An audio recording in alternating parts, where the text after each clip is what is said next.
Hunter Moore is the founder of IsAnyoneUp.com, which was the largest revenge porn website ever. As I'm looking at these different photos, I was like, I'm gonna fucking destroy this guy's life, but I just don't want to go at him like everyone else is. If law enforcement can't get him down, what am I gonna do? How am I gonna do it? Maybe I'm gonna be his friend. I'm gonna learn every fucking aspect of his life. I'm gonna learn every server he has. I'm gonna learn every bit and byte of data that's coming in and out of those servers any way I can. Sometimes you have to be a bully to beat a bully. Yeah. What was it like being approached by Anonymous? Here's what happened. So,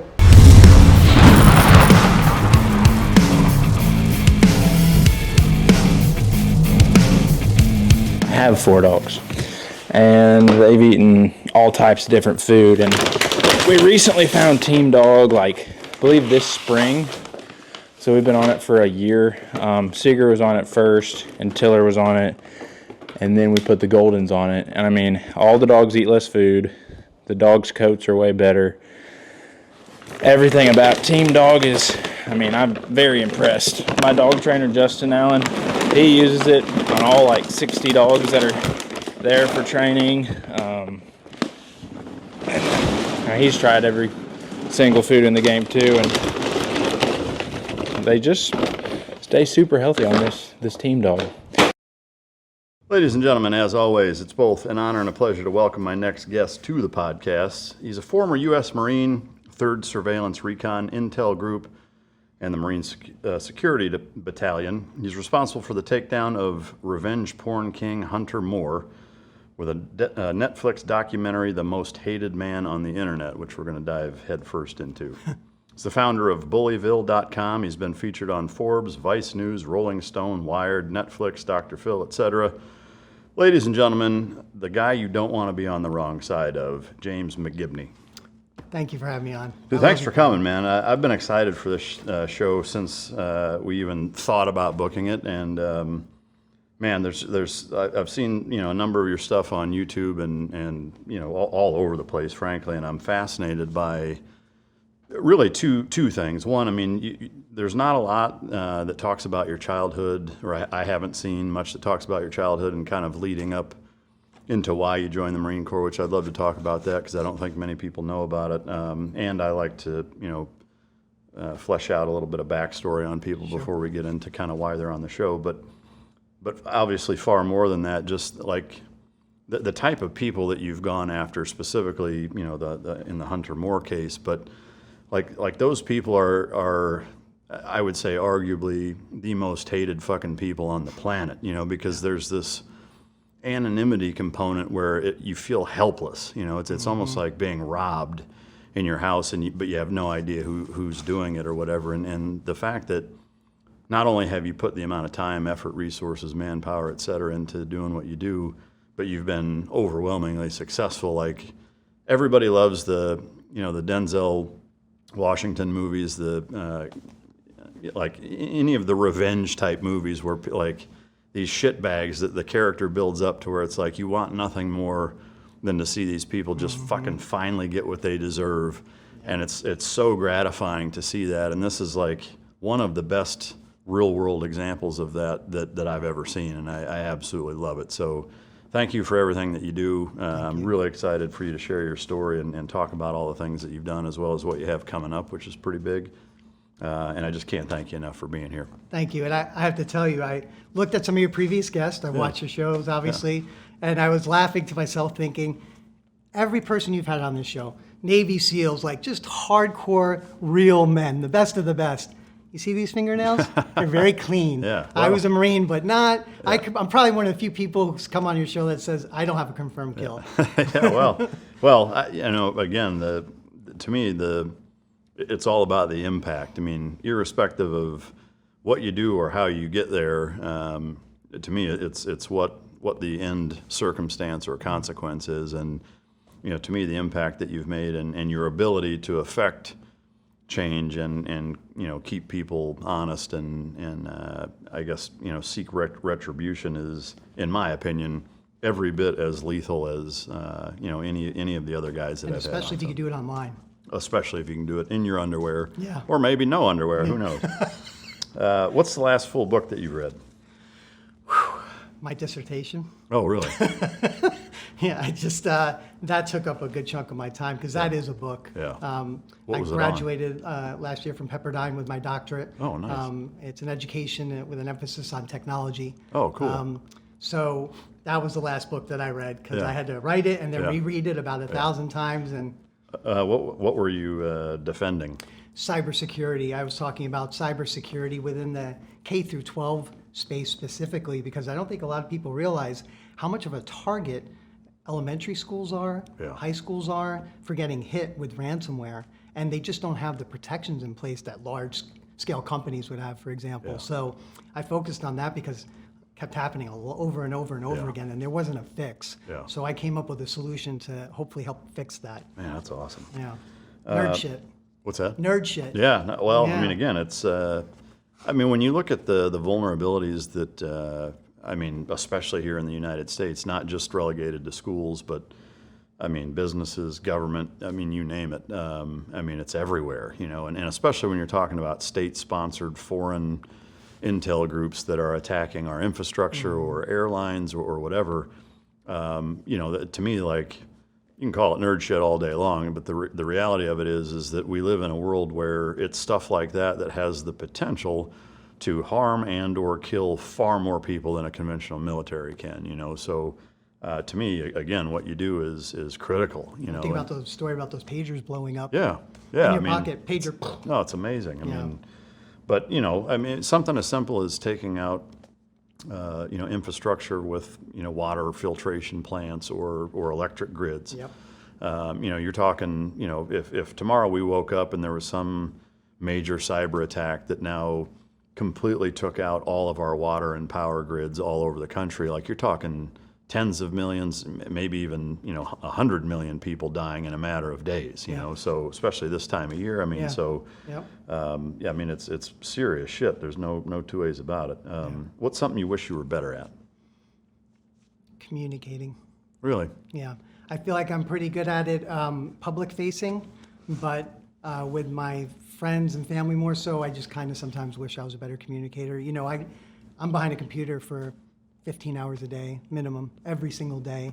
So in my world, a lot of it is code related. And when you write code, you put it in and you get what you get. There's no anything else but that. Yeah. And it's just a transition when you're going from that to then interacting with people. Yeah. It takes a minute, I had no friends in high school. That's how much of a nerd I am. So I really do wish I was a better communicator sometimes. Yeah. Do you have a favorite quote? I hate to be narcissistic with this, but it's my own. Yeah, go for it. Revenge is never pretty, but when it's done intelligently, meticulously, and psychotically, it sure is a thing of beauty. Yeah, that's awesome. I love it. Well, but I guess just because of that quote, even though we're in the middle of the lightning round, are you religious at all? Interesting question. So I'll give you a backstory of my childhood and how, it'll go into this. So I was born and raised in New York City, South Bronx. And when I was about 7, I vividly remember my dad beating the shit out of my mother with a frying pan. And within 10 minutes, New York City Police Department came in. They took myself and my fully autistic brother out of the house. And from that moment on, I never saw my mother, my father, or my brother ever again. Wow. So How old were you? 7. 7? Yeah, and then I got put into the foster care system in New York City, which is fucking atrocious, or it was back then. There's some stories that are out there. For example, one house I was in, they were extremely abusive, and I had a foster sister. Her name was Jenny, and I remember both the father and the mother used to rape her. And they used to make us do things like stand in a towel in the living room, just stand on a towel for days on end. And you couldn't eat, you couldn't go to the bathroom, and if you tried to do either, you would get the shit beat out of you.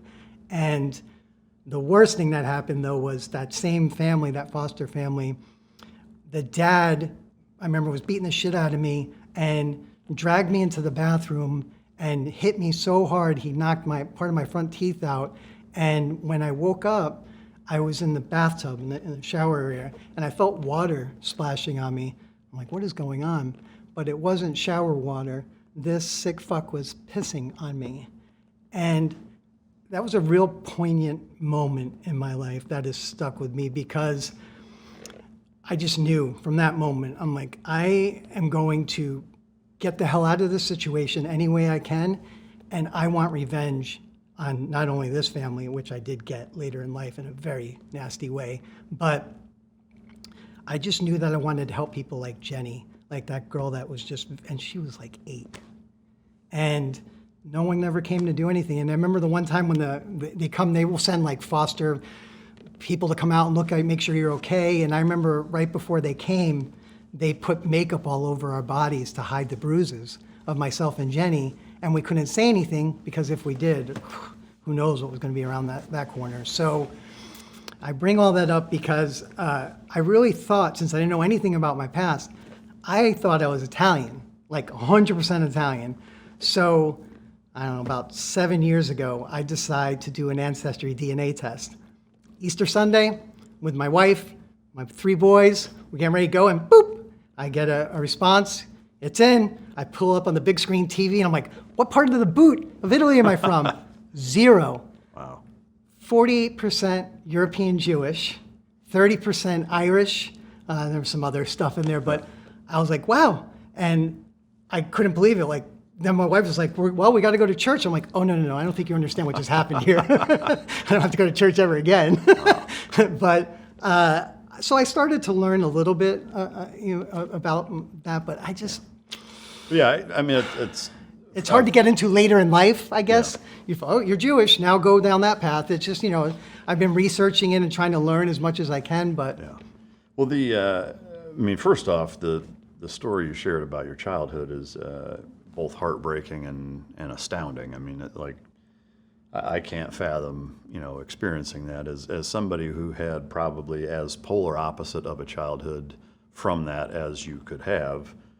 I can't even wrap my mind around growing up that way. I mean, I had a Leave It to Beaver family, frankly. I mean, my parents never fought. They're still married, 4 kids, and all of us get along well. And, it's just, none of us really ever got into trouble. They never put their hands on us. I mean, it was polar opposite, so to hear that, I really can't even fathom it. But it's made me a better parent.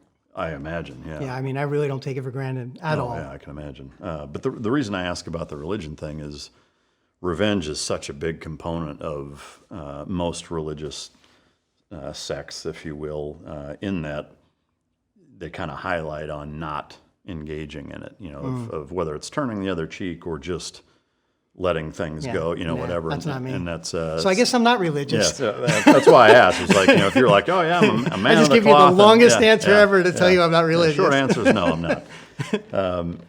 Man, that's fascinating. We're going to get into your childhood here in just a second, but one of the other kind of lightning round questions I like to ask is, if time travel were possible, where and when would you go and why?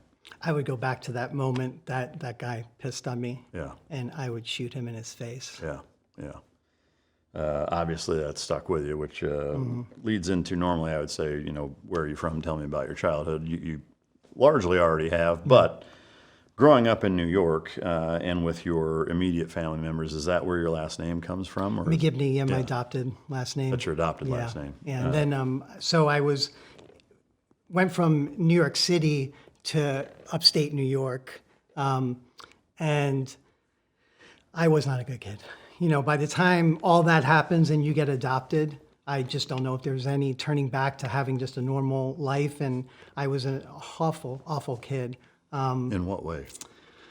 I was very anti-parents, anti-authority. And my dad, adopted dad, he's deceased, God bless him. But as a detective in New York City in the 80s, early 80s, it was a different world than it is now. There's no body cams or anything. And I just remember he used to come home and, he'd work a 4 to 12 or an 8 to 4, whatever it was, and he would just come home and go right to the bar. Yeah. Because his stories and things that he had. But that type of authority, I just didn't mesh with it, which is pretty ironic that I joined the Marines after that. But, but I was so bad that For example, I got in really big trouble. I forget what I did. Oh, I know what I did. I broke my arm riding my bike on Father's Day, and my dad had to take me to the hospital on Father's Day, and he was not very happy about it. It was like it's one day off, and he wanted to be home, and I fucked that all up for him. But when we got home, he was pissed, and he hit me, and I snapped. I felt like it was all these years, the culmination of foster homes, and then to that moment, I took my little big box TV and I threw it through the window of the second floor of our house. It landed on his car, smashed through his windshield, and like 3 days later, I was sent to an all-boys school in another state.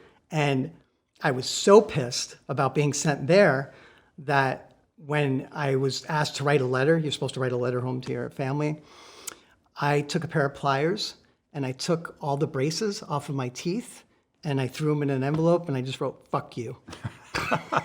So I was not a good kid. Man. I wasn't happy that they sent me to an all-boys school on top of it because, And this was your adopted father, taking a few steps back, is there any part of your childhood prior to being 7 that you remember that was not just atrocious from an abuse standpoint? No, it's crazy. That's the first scene I remember in my head. And I remember right before, it's going to also sound weird, but I was sitting, my brother's full-blown autistic. I do remember that. And he was chewing on a sock while, ironically, you asked this earlier, I remember we were watching some kind of religious show. And that's where it starts. I remember that. I remember vividly what my dad did to my mom, and I remember us being taken out of the house, and that was it. I never saw him ever again. And so nothing prior to that you have any memory of? None. Wow. Did you go to multiple foster homes, or was it? Yeah, and there wasn't a good one. I take that back. With the McGibneys, when I was a foster first before, and that was the most stable out of all. But there was another family I was with in the South Bronx, and it was a 1-bedroom, 1-bath house, and they were all Spanish, and I was the only English-speaking kid there. And years later, I did find out. I was like, why would that even be allowed? Like, how does that even happen? Where you can have that many kids in a house? No one was coming to visit these foster homes to check on them very often, but they got paid. So per foster kid, you're getting paid. So the more you can have in, the more money you get. But that doesn't mean that all these kids are being properly taken care of. And I don't even remember what I would do that would get me in trouble. But one of the things that they were notorious for doing as parents was they would make me kneel on hard lima beans. That might sound like, why would that hurt? Try it. Yeah. If you kneel on hard lima beans for like 10 hours straight, you'll try and shift it in your knee to get a different niche. And every niche that it goes in, there's only a few on your knee. It is painfully worse. So I really just had the most, and I was homeless for a little bit. One of the foster families took me to the mall and left and never came back. Wow. And so it was a pretty traumatic childhood, but I wouldn't change any of it. Yeah. I mean, to hear all of those experiences, again, it's hard, it's impossible to imagine. Have you found that as you became an adult and subsequently up until as we're sitting here now, that you find that there are any kind of trauma-based flashbacks or any issues that you have, whether it's nightmares or PTSD? I mean, whatever. Do you find yourself still thinking of it often at this point in your life? If I have something really bad going on, I will think about that and think. When I was in Marine Corps boot camp, there is nothing worse than day one of Marine Corps boot camp. I mean, it's a very traumatic experience. And I remember standing there, you're just in your skivvies, right, in Paris Island. And I remember 18-year-old kids, adults, I guess you'd call them, crying. I want to get the hell out of here. Get me the fuck out of here. And I remember thinking to myself, I want to get the fuck out of here. How is this even legal that they're able to do this shit in the middle of a swamp? But then I thought about that, and it just made it like, this is nothing compared to that. If I could get through someone fucking pissing on me to where I am right now, then. Yeah. So whenever something really hard happens, I will think about that. But I don't think it's PTSD or trauma, really. I think I just use it as a motivator to do better. Yeah. In all the different foster homes that you were in, obviously you're bouncing around a lot. There's no stability whatsoever. Were there any things that you did for fun? Any hobbies? Any sports? Did you have anything normal like that childhood wise? Nothing. It was just pure survival. Until the McGibneys. Once I was adopted there, I can tell you a quick funny story. So my dad, the detective, we had Pop Warner football with all the other detectives, and it's a thing in New York with all the kids. And this was right when I had first gotten adopted, and you have to get weighed in, to play Pop Warner. And I was like 14 pounds under the minimum weight requirement to play Pop Warner football. And I remember they said, Billy, your kid can't play. He's not even the minimum weight. And my dad said, don't worry about it. Give me a week. He'll put on the weight. Come back a week later, pad it up. We go and play. And I gained like 16 pounds. And they're like, holy shit, how did you do that, Billy? I just gave him tons of food. He's been eating 6 meals a day. Nah. When we got back to the car after practice, he took 16 pounds of fishing weight out of my pads that he had taped in there. And I got crushed that year playing football. I learned how to run fast, though. Yeah, no doubt. That was in New York also? That was also in New York, yeah. Man, that's fucking wild. Yeah. How old were you when you landed in the McGibney house? I think I was about 10. 10. Yeah. Any contact with your autistic brother since then? Can't find him. No idea. Like I said, I have not been able to. I know my dad is definitely dead. Same with my mother, but I never saw my brother again either. And I've tried to find him. We actually threatened to sue New York Catholic Guardian Association to get that information because they won't give it to me. And I'm like, I'm his brother. And nope. Because he was autistic, they had special needs. That's why they had to split us up in the first place. He went to a different family that specialized in that. But when they do that with kids with special needs, they seal the records. Oh, wow. So now I'm hiring a pretty powerful law firm to try and unseal those records because I just want to see if he's alive. Yeah. And I've made public pleas in the past hoping that he would see these type of interviews and maybe like, wait a minute. Yeah. Wow. Any contact with Jenny or any of the other foster No, siblings? and I would love to figure out what happened to her because Yeah. what happened to me was one thing, but what happened to her is at the worst possible level of just disgustingness that, and she was 8. Yeah. And it's not even, it was the mother and the father. She was actually in some ways worse than he was. I remember one time I got caught in the kitchen at like 2 a.m. I was eating out of the trash. So she's like, oh, you want to eat out of the trash? And I had to eat everything in that trash. Everything that was possibly that you could eat. So, yeah. That's just, God, it's terrible. And you said that you did get... That's just why I'm not religious, because I remember thinking to myself, and maybe one day I'll get to a spot where I will have an answer that makes sense, but I've always thought, if there is a God that truly watches and protects us, how could he let something, or she, let that happen to someone? Yeah. No, I mean, I'll be the first to admit I often struggle thinking that same thing, and I'm not particularly religious. I mean, I'm certainly not anti.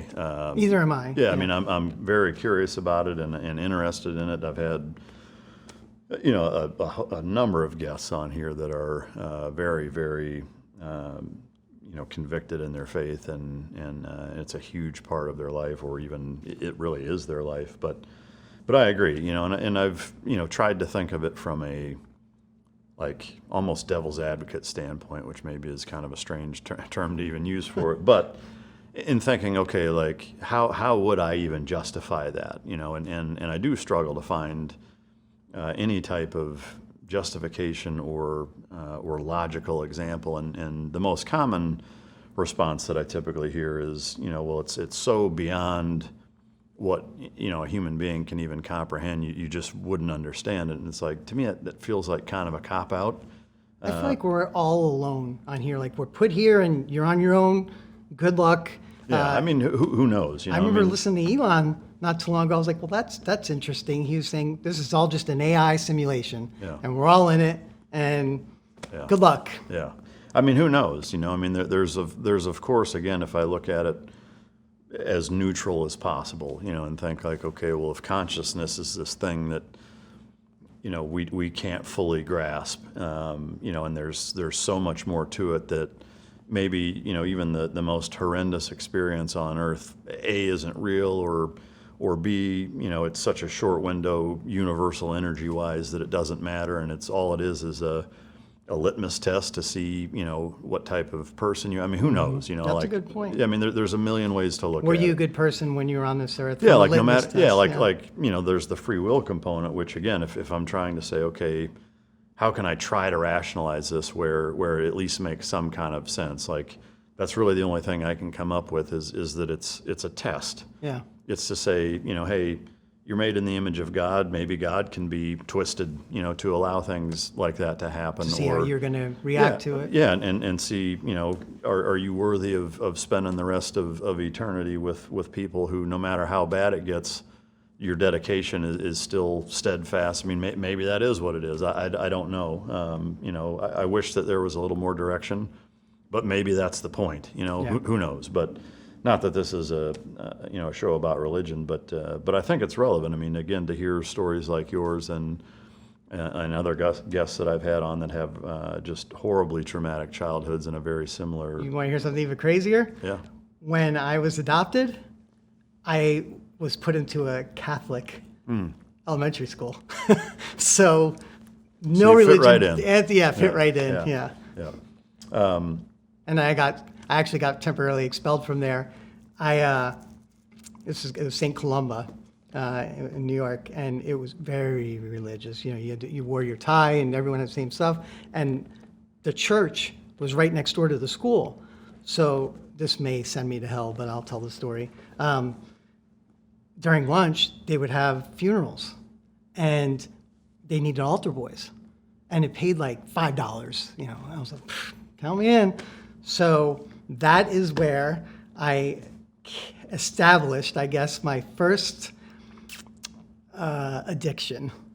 I became hopelessly addicted to communion wafers. Really? I would steal them by the handfuls, put them in my pocket, and then eat them in the afternoon. Yeah. And I got caught because I guess they did some kind of an audit. And they're like, well, wait a minute. We're getting 1,000 parishioners, 6-month period of time, and are we giving everyone 2 communion wafers? Or 5. Or 5? How's this happening? And then they figured it out. I guess and they're like, boom, and that. And back in the day, it's true when they say nuns will hit you with a ruler. Yeah. This nun was she was so pissed off.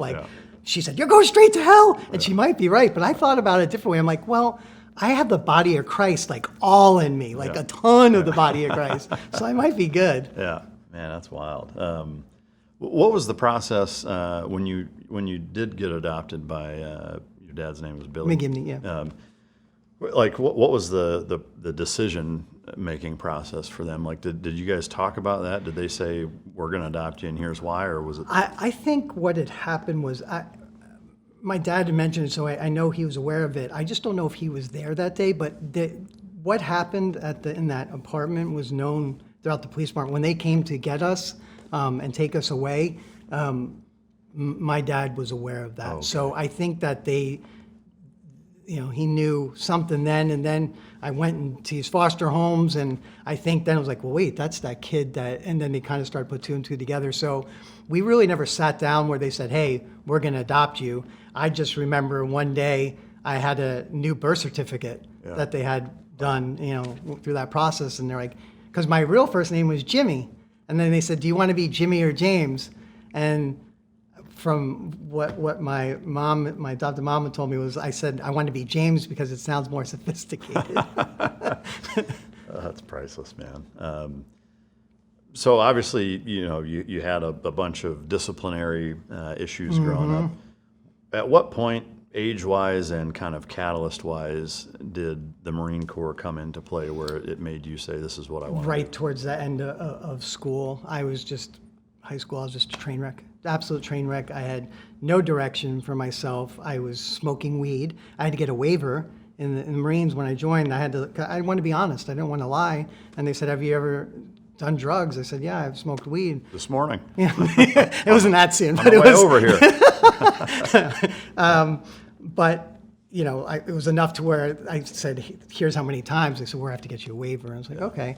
But I was very undisciplined, and The hat on the coffee table sitting right in front of me belonged to Glenn Doherty. It was a John Deere hat that I gave him. He had it when he tragically passed in Benghazi. Bubs Naturals is a tribute to Glenn. They have collagen peptides, which I put into my morning routine every single morning, as well as the functional creamer / MCT oil that goes into it as well. They have hydrate or dielectric electrolyte drink mixes, which are great for pre-workout, during workout, and post-workout to get all the added sodium, potassium, magnesium, et cetera, that's required when you deplete it.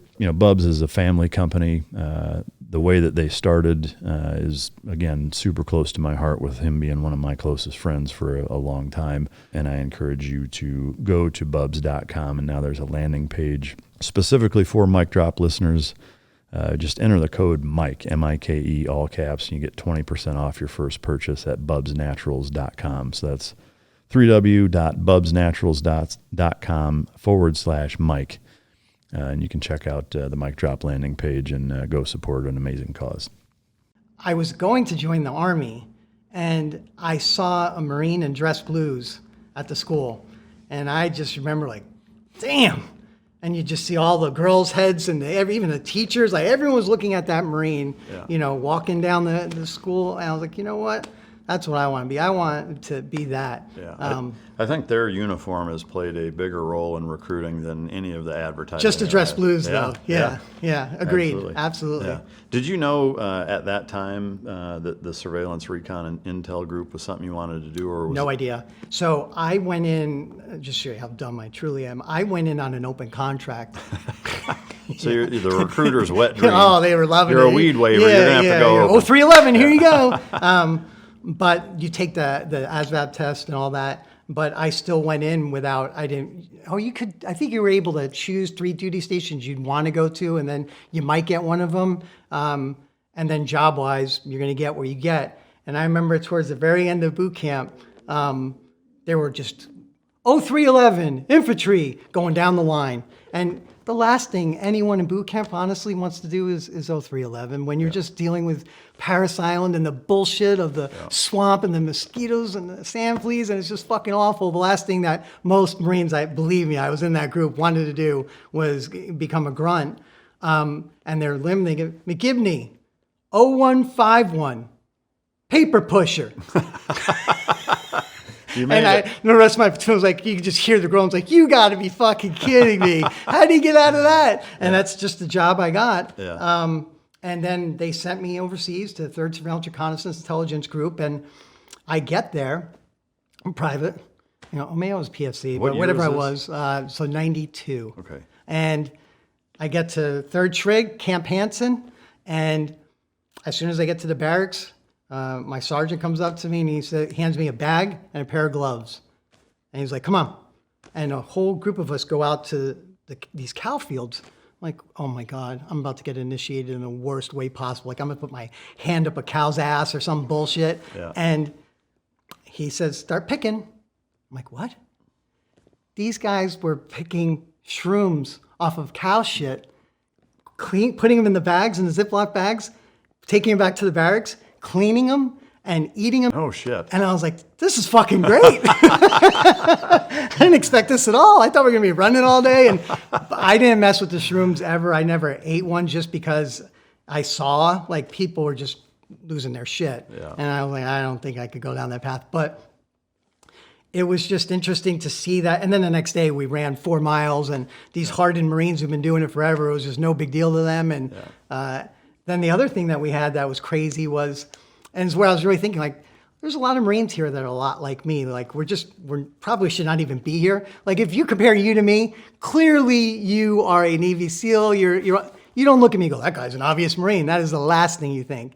But while I was picking cow shit, I was like, this is crazy that all these Marines are like kind of like me in the same way. Like, we're here, but, and then it escalated to where some Marines, so every 2 weeks when you get paid, all the Marines are going to the commissary, the PX, right? And they were selling out of air fresheners, Glade air fresheners, within hours. And they were like, what? Marines don't give a shit how clean they're, I mean, we have to because we were inspected every day by the gunny, but why would Marines spray potpourri, right? No, that's not what was happening. Marines were taking it and they were putting a towel over it and huffing it. And it would turn the towel into ice. So there were so many Marines getting high on this that they had to stop selling it at the commissary. And then a woman died, a female Marine died. She like froze her brain. But that's when I was like, well, this might be a bit too much here. That's crazy. Yeah. Man. That was in 92? Yeah. Wow. And Yeah. Camp Hansen, where was that at? So Okinawa. Okinawa. Okay. Yeah, so as Hansen is not the nicest of base, because Kadena Air Force Base is also in Okinawa. And when you compare an Air Force base to a Marine Corps base, it's not even. It's Target and Walmart for sure. Yeah, Schwab is even worse. Yeah. Man. So what, I guess, showing up there, other than facilitating mushroom picking, like what were you doing initially for that? So when I first got there, I was literally a paper pusher. I was put in an admin role, and it was, like if you got promoted, there's paperwork behind that. So I was responsible for making sure that happened. But within the first few weeks, they put me in front of a computer, and I don't know what it was, but when I was in front of that computer, I knew it. I knew, at the time, one of the languages that we're working on, because the Marine Corps is so far behind, was COBOL, Common Object Business-Oriented Language. And I knew it. Go subs, and ifs, I just completely understood how it worked. I felt like I understood it better than the English language. And they quickly realized that, okay, this guy knows computers. Yeah. So then I moved somewhat away from the admin roles and was just purely on computers. Where that really took off, though, was when I went to Marine Security Guard Battalion at Quantico, Virginia. So that was my second duty station. We would train, Marines, any Marine that's coming through that's going to go to 128 embassies, one of them throughout the world. We would train those Marines in Marine Security Guard Battalion and send them to one of those embassies. And there's a lot of training that you have to do there. And I was responsible for, at one point, I was the operations chief as a corporal, running that part of the school. Making sure Marines are processed, everything got out. And that's when I was really heavy into computers and Windows at that time. And it was pretty crazy because I became really popular in that group of gunnies, master sergeants. I'm just this little old corporal because they don't know how to use a fucking computer. They're like, I don't even know how to turn this fucking thing on. What is this? What's DOS? What am I doing here? And I would teach them. And it was a really great relationship that I ended up having with a lot of the upper levels, including officers. Yeah. Yeah. Well, yeah, I mean, that's their whole world, right? And when I graduated college while I was going to school at night, I went and saw my colonel as I was getting ready to get out. And at Quantico, OCS is there as well. And he said, you want to become an officer? I think you'd be a good officer. I'm like, absolutely. I want to become an officer. He literally was starting to get the paperwork together. And he looked up at me and said, you have to do boot camp again, right? It's different, but it's here. I'm like, oh, I'm out. I barely got through boot camp the first time. There's no fucking way I'm getting through it the second time. Yeah. So I was like, I'm out. And then I started to put my resume out there for a computer guy, and my salary was going to be triple what it was in the Marines. So I was like, I got to go. Yeah, it's a no-brainer. Yeah. So I guess, can you walk us through the path from getting that foundation, at Quantico and at a fairly high level militarily in terms of cybersecurity, et cetera, and how it led into what you do now? Because obviously that's a big window of time. Yeah. So can you kind of synopsize the chronological path? Yeah, absolutely. So after the Marines, where I got a very stable dose of computers and networks and whatnot, because the other thing is, if you think about Marine Security Guard Battalion, you have these embassies, and a hacker would love to be able to get in any of those servers to figure out what time does a Marine change duty? How many M16A2 service rifles are there? How many grenades are there? There's things that you can glean from hacking a server at Marine Security Guard Battalion, no doubt about it. So that level of protection and realizing like, wow, you have to really keep your shit secure because there's a lot of bad people out there that want to hurt you. And I know it was hard to understand at first, like, who would want to hurt the Marines? Like, we're good guys. We're going to, no, that's not how they look at it. But after that, I started my own GPS company. So I've authored a couple patents. If you go to USPTO, .gov and just type in my first and last name, you will see just how much of a fucking nerd I am. What was the deal with that? So I wrote one on spatial relativity for GPS, where triangulation, where I invented this chip, basically, this device where you'd be able to put it on your kid, and you'd be able to set a geofence around your neighborhood, like say a half mile, all around a bubble, a circle, if you will. And if your kid went outside of that parameter, you would get a page, you'd get a call, you would get an email, you would know that, okay, so what happened here? So it was all about tracking and spatial zone relativity. I ended up selling that to a publicly traded company. Then I went to Harvard, did my exec ed there. And then I got into the construction industry, of all places. And I love the construction space because in corporate America, if you're sitting in a meeting, you can't just say, well, fuck that. You're going to get written up by HR and be done. In construction, I'm not going to say it's that bad in construction, but if you drop an F-bomb in a meeting, you're going to be okay. Yeah. And it's just a great environment to be in. Yeah. You glossed over going to Harvard.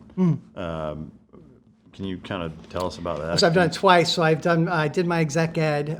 This is right after I sold my company. I wanted to learn more about like making boards more effective was one of the courses that I took. I just wanted to learn more about the business side because even though the company sold, I really do feel I was a failure. I do feel like I made a ton of mistakes running that company because I didn't know what the fuck I was doing because I never ran a company before.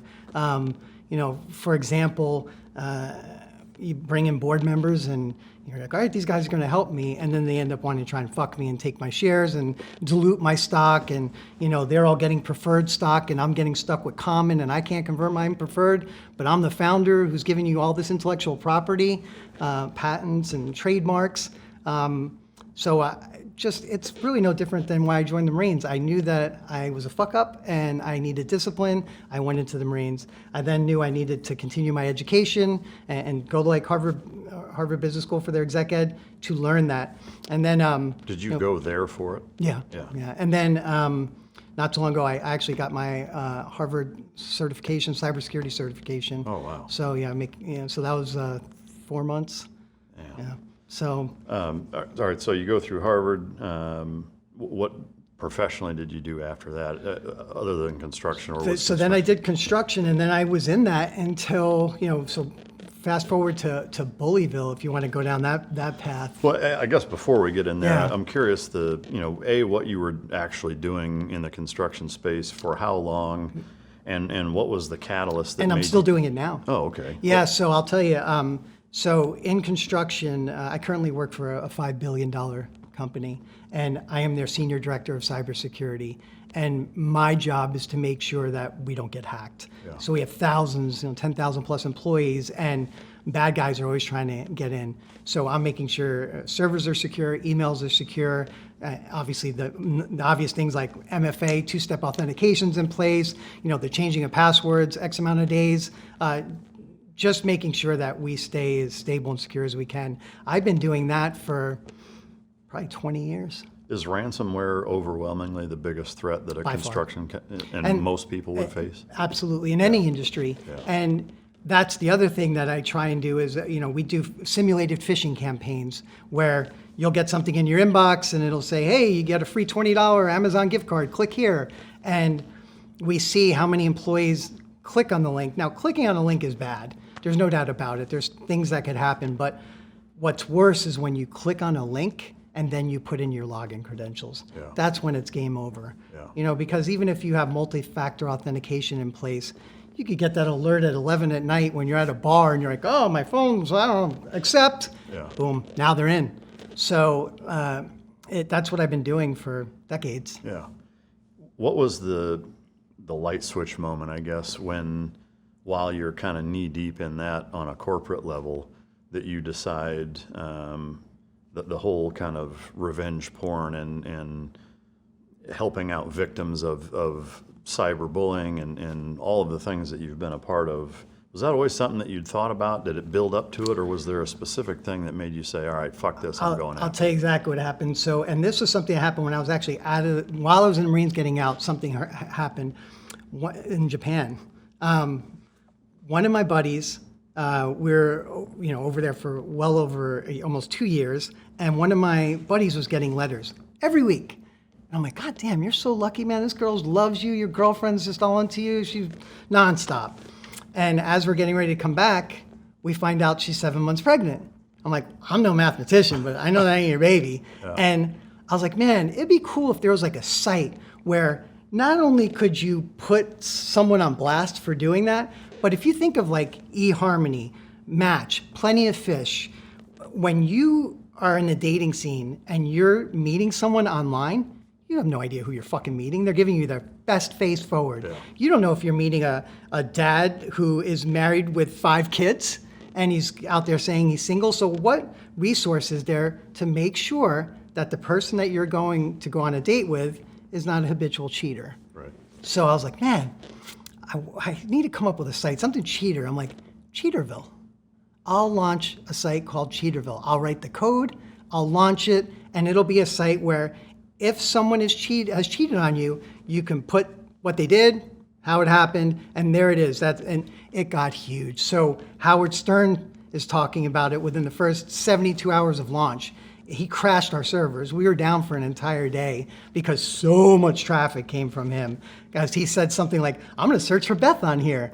That was the big, that was a big moment right there. Yeah. So it's doing great. I'm like going Dr. Phil, Dr. Drew, it's exploding. And people like it. The people who don't cheat love the site. If you're a cheater, you fucking hated it. And everything was going good. And then one day I'm looking at some posts. So we would never just auto allow posts on Cheaterville. So if you posted someone, we would look at the photos to make sure there was no nudity. We wouldn't even allow curse words on the site. There was 2 things I learned from that website. One, women are smarter than men. And I say that because when a guy would post a woman cheater, she cheated, I hate her, I hope she fucking dies. When a woman would post a cheater, it was a CSI crime scene investigation. Emails, text messages, voicemails. By the time you were done reading that post, you're like, that dude fucking cheated. There's nothing worse than a woman scorned. Yeah. And Cheaterville, proved that point. But and at the same time, on top of all that, I land my first TV deal with Warner Brothers. So Warner Brothers, like, we love the site, we love the concept, we're gonna do a TV show. I mean, it was fantastic, good money, big contract, everything was going great. And then I started to see a shift on the site that really concerned me. As much as it was a great dating resource tool, I started to see guys who were hardcore stalkers who were smart. And they would post a quote unquote woman cheater, and there's no curse words and nothing, and it's very well written. It would go right through, no problem. But what I found out was, in particular, there was one instance where this guy was posting his daughter as a cheater, and he tried to post her naked images of his daughter that he got via a hidden camera in the bathroom. Now, you want to talk about if there was ever a PTSD moment of Jenny and thinking of all that, it was when I saw that. That girl that daughter that this sick fuck was posting, right from that moment, a couple things happened. One, I said, we got to consider shutting down this site. As great as it is, and I have this TV show with Warner Brothers, there's no fucking way I'm allowing this to becoming a stalking site. That's not what this is about. And then I'm reading this one post from the same guy, and I'm like, man, he's just bullying the shit out of her. Like, the word bully came in my mind. I'm like, I wish there was a site where I could put this fucking guy on blast and go after him for what he did. I'm like, Bullyville. Let me start Bullyville.com. Bought it for $1.99 and wrote the code with a couple people, launched it, and it really exploded. And then I eventually shut down Cheaterville. I've been asked a bazillion times to relaunch it. I've had these dating companies say, it was actually great for us because it drove a lot of traffic, either back and forth.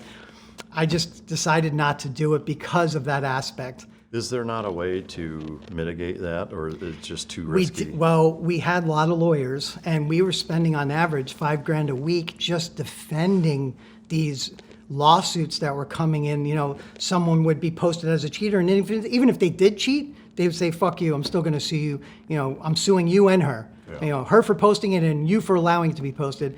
Back then, we were protected by, and still to this day, the CDA, Communications Decency Act of 1996, which basically states like Meta and X and any site like that, they are not responsible for the content you post. Yeah. It is not their liability per se.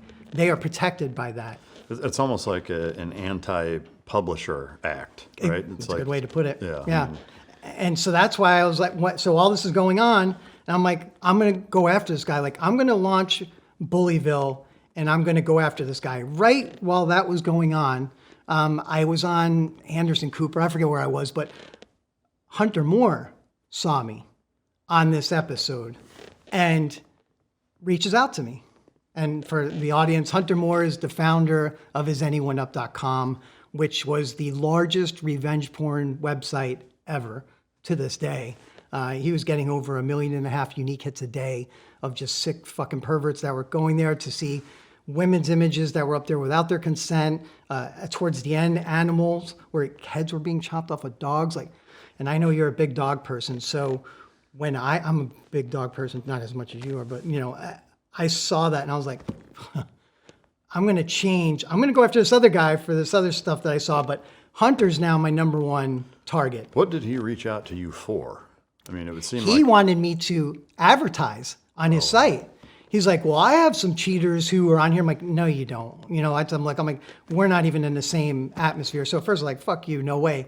But then I sat down and went through his site, like really went through it, started to scrape a lot of the data that he had in there. And the one big thing that I did was I started to pull the EXIF data out of a photo, out of all his photos, which gives the basic information, the date, the time, where it was taken, things of that nature. And I was able to determine that there were girls that were like 15, 16 on there.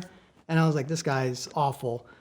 But I think for me to shut him, so then I'm sorry, I digress, I should have mentioned, I noticed at the time that there was a lot of media out there about him, about why he won't shut the site down. Whenever people like shut it down, he's like, fuck you, I ain't shutting it down, we're having a good time. And the FBI was involved trying to get shut down. I have heard a story, I don't know if this is true or not, but I think it's true.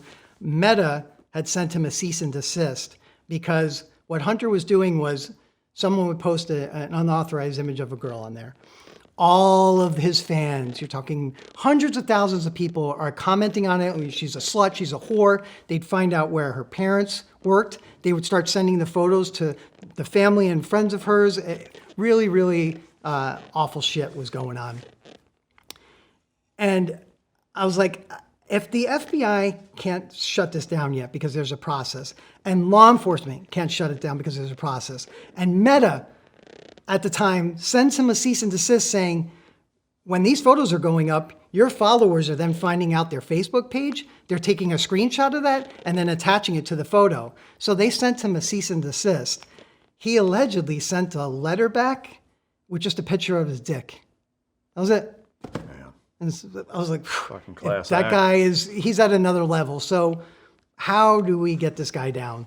So I said, you know what, fuck it. I'm going to advertise with him because I want to become his friend. I need to know everything about him. How do I get this shut down?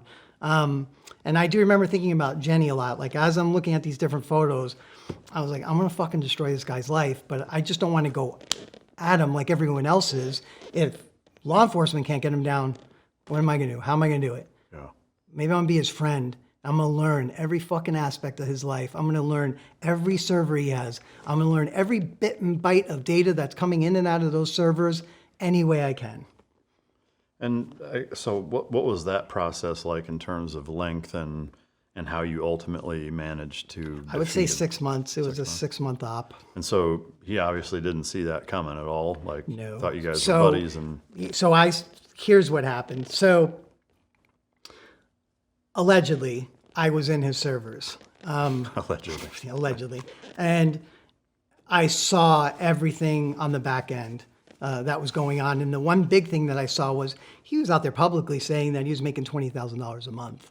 It was bullshit. I knew that he wasn't because I knew everything that was going on in the servers. So I was like, okay, even as he's not making any money, it's not costing him that much money to keep the site up and running. So Hunter cares about sex, money, and drugs, specifically cocaine.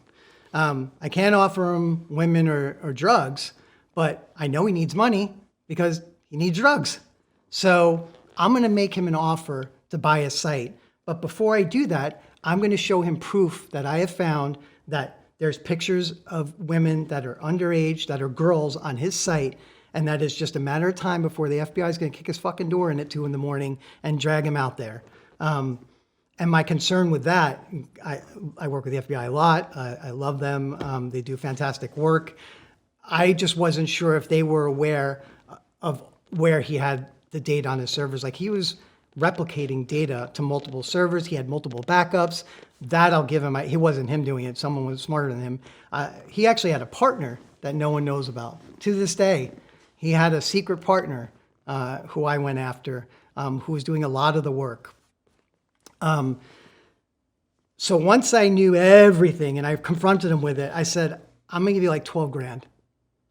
And I'm gonna take your site and I'm gonna forward it to Bullyville. And I want you to write an open letter. And I want you to try and rehabilitate yourself. Because as I was talking to Hunter, sometimes I could almost sense like he just wanted out of it in some ways. It was like too much for him. And I was like, is it possible I can make this a better person? Could I get this guy to the point where he shuts down the site and then through Bullyville starts telling parents what to do to make sure your kids are safe online? Like, who better than the guy who ran that site to warn parents of, here's how I was getting all this data. I was getting it. Your daughter, you thought you had to log into her one Facebook page, but 2 weekends ago, she went and slept over at a friend's house and she created a separate Facebook page. And then she got catfished and then the nudes got out. And, you know, I was like, that would be a perfect scenario. But I realized before too long, that guy's just a piece of shit that's completely irredeemable. But I had him write a letter apologizing to all the victims. Put it on Bullyville. Pay him the money, wire the money. I told him, I just want the domain. I don't want the content. I know the content's got pedophilia. I'm sure as fuck not pulling it onto my servers. When you told him that, did he have a response? He knew I had him by the balls at that point, because I think at that very moment he realized, oh fuck, this guy allegedly is in my entire infrastructure right now. Yeah. Like, just all dancing. So he played ball. And it was like, either way, you're going to be fucked. At least you're getting some money this way. So he did it. And I was like, all right, we got everything going to Bullyville. We just shut down the largest revenge porn site in existence. I then identified 2 other sites that were also revenge porn I was going to go after. I was like, this is great. This is working out. Like 3 days later, Hunter, on a cocaine rampage, goes on Twitter, and Twitter at the time, now X, and is saying things like, McGibney's a pedophile, I'm gonna rape his wife while his kids watch, just really awful defamatory bullshit. And I was like, all right, that's fine. And then at that same time, he said, I'm gonna launch another website, IsAnyoneUp2.com. That's original. You know what? It was stupid of me not to fucking think of that, to be honest with you. It was like, is anyone up in the number 2? I was like, that was stupid. I didn't even think that he would fucking, we knew he was going to do something. And that, when he did that, and said, I also have all the images he was saying, so I'm just going to fucking reload them on Is Anyone Up To? Fuck you, Bullyville. And there was no like non-compete that legally would have. We did, but he didn't. Yeah. He was not the more, he didn't give a fuck. So at that time, I was pretty active on Twitter, and a couple old school OG anonymous hackers. And when I say OG, one of them has a PhD. Like, these are just not some script kiddies who are just in their basement eating Doritos and masturbating and then hopping on the computer. You know, these are real deal anonymous guys that approached me and said, listen, what do you got going on here? What the fuck are you doing? You know, we've been watching him for a while. You know, that was good you got the site down, but here we are again. What the fuck are we gonna do? So I became friends with this core group of heavy hitters, and we came up with a plan. Like, okay, so the first step was he'll sell us the site. That'd be great. That didn't work out. Now that he's launching IsAnyoneUp 2, we got to do more drastic things here to make sure it doesn't happen. Yeah. And that's what happened. What was it like being approached by Anonymous? I mean, because they're, number one, I admittedly have no idea or concept of how big they are or, to what level they can reach, if there is even a limit to that. I don't know. But I mean, what can you say about them that... So as a collective... All right, look, half-ass sleep equals half-ass results. You can train like a beast, eat clean, hit the cold plunge, but if you're overheating in bed, none of it matters. Quality sleep isn't always about how long you sleep, but how well you sleep. And science tells us temperature plays a massive role in that. Quality sleep is a non-negotiable. Recovery doesn't happen in the gym, it happens when you're dead asleep. But if you're tossing, turning, and sweating, you're gonna wreck your performance. The chili pad isn't just for professional athletes or special operations. It's for anyone who wants to sleep hard and recover harder. You set your exact sleep temp anywhere from 55 degrees to 115 degrees and let the chili pad do the rest. It's built for performance. You can set it cold as hell at night and then you can let it gently warm you up in the morning so you wake up ready to go.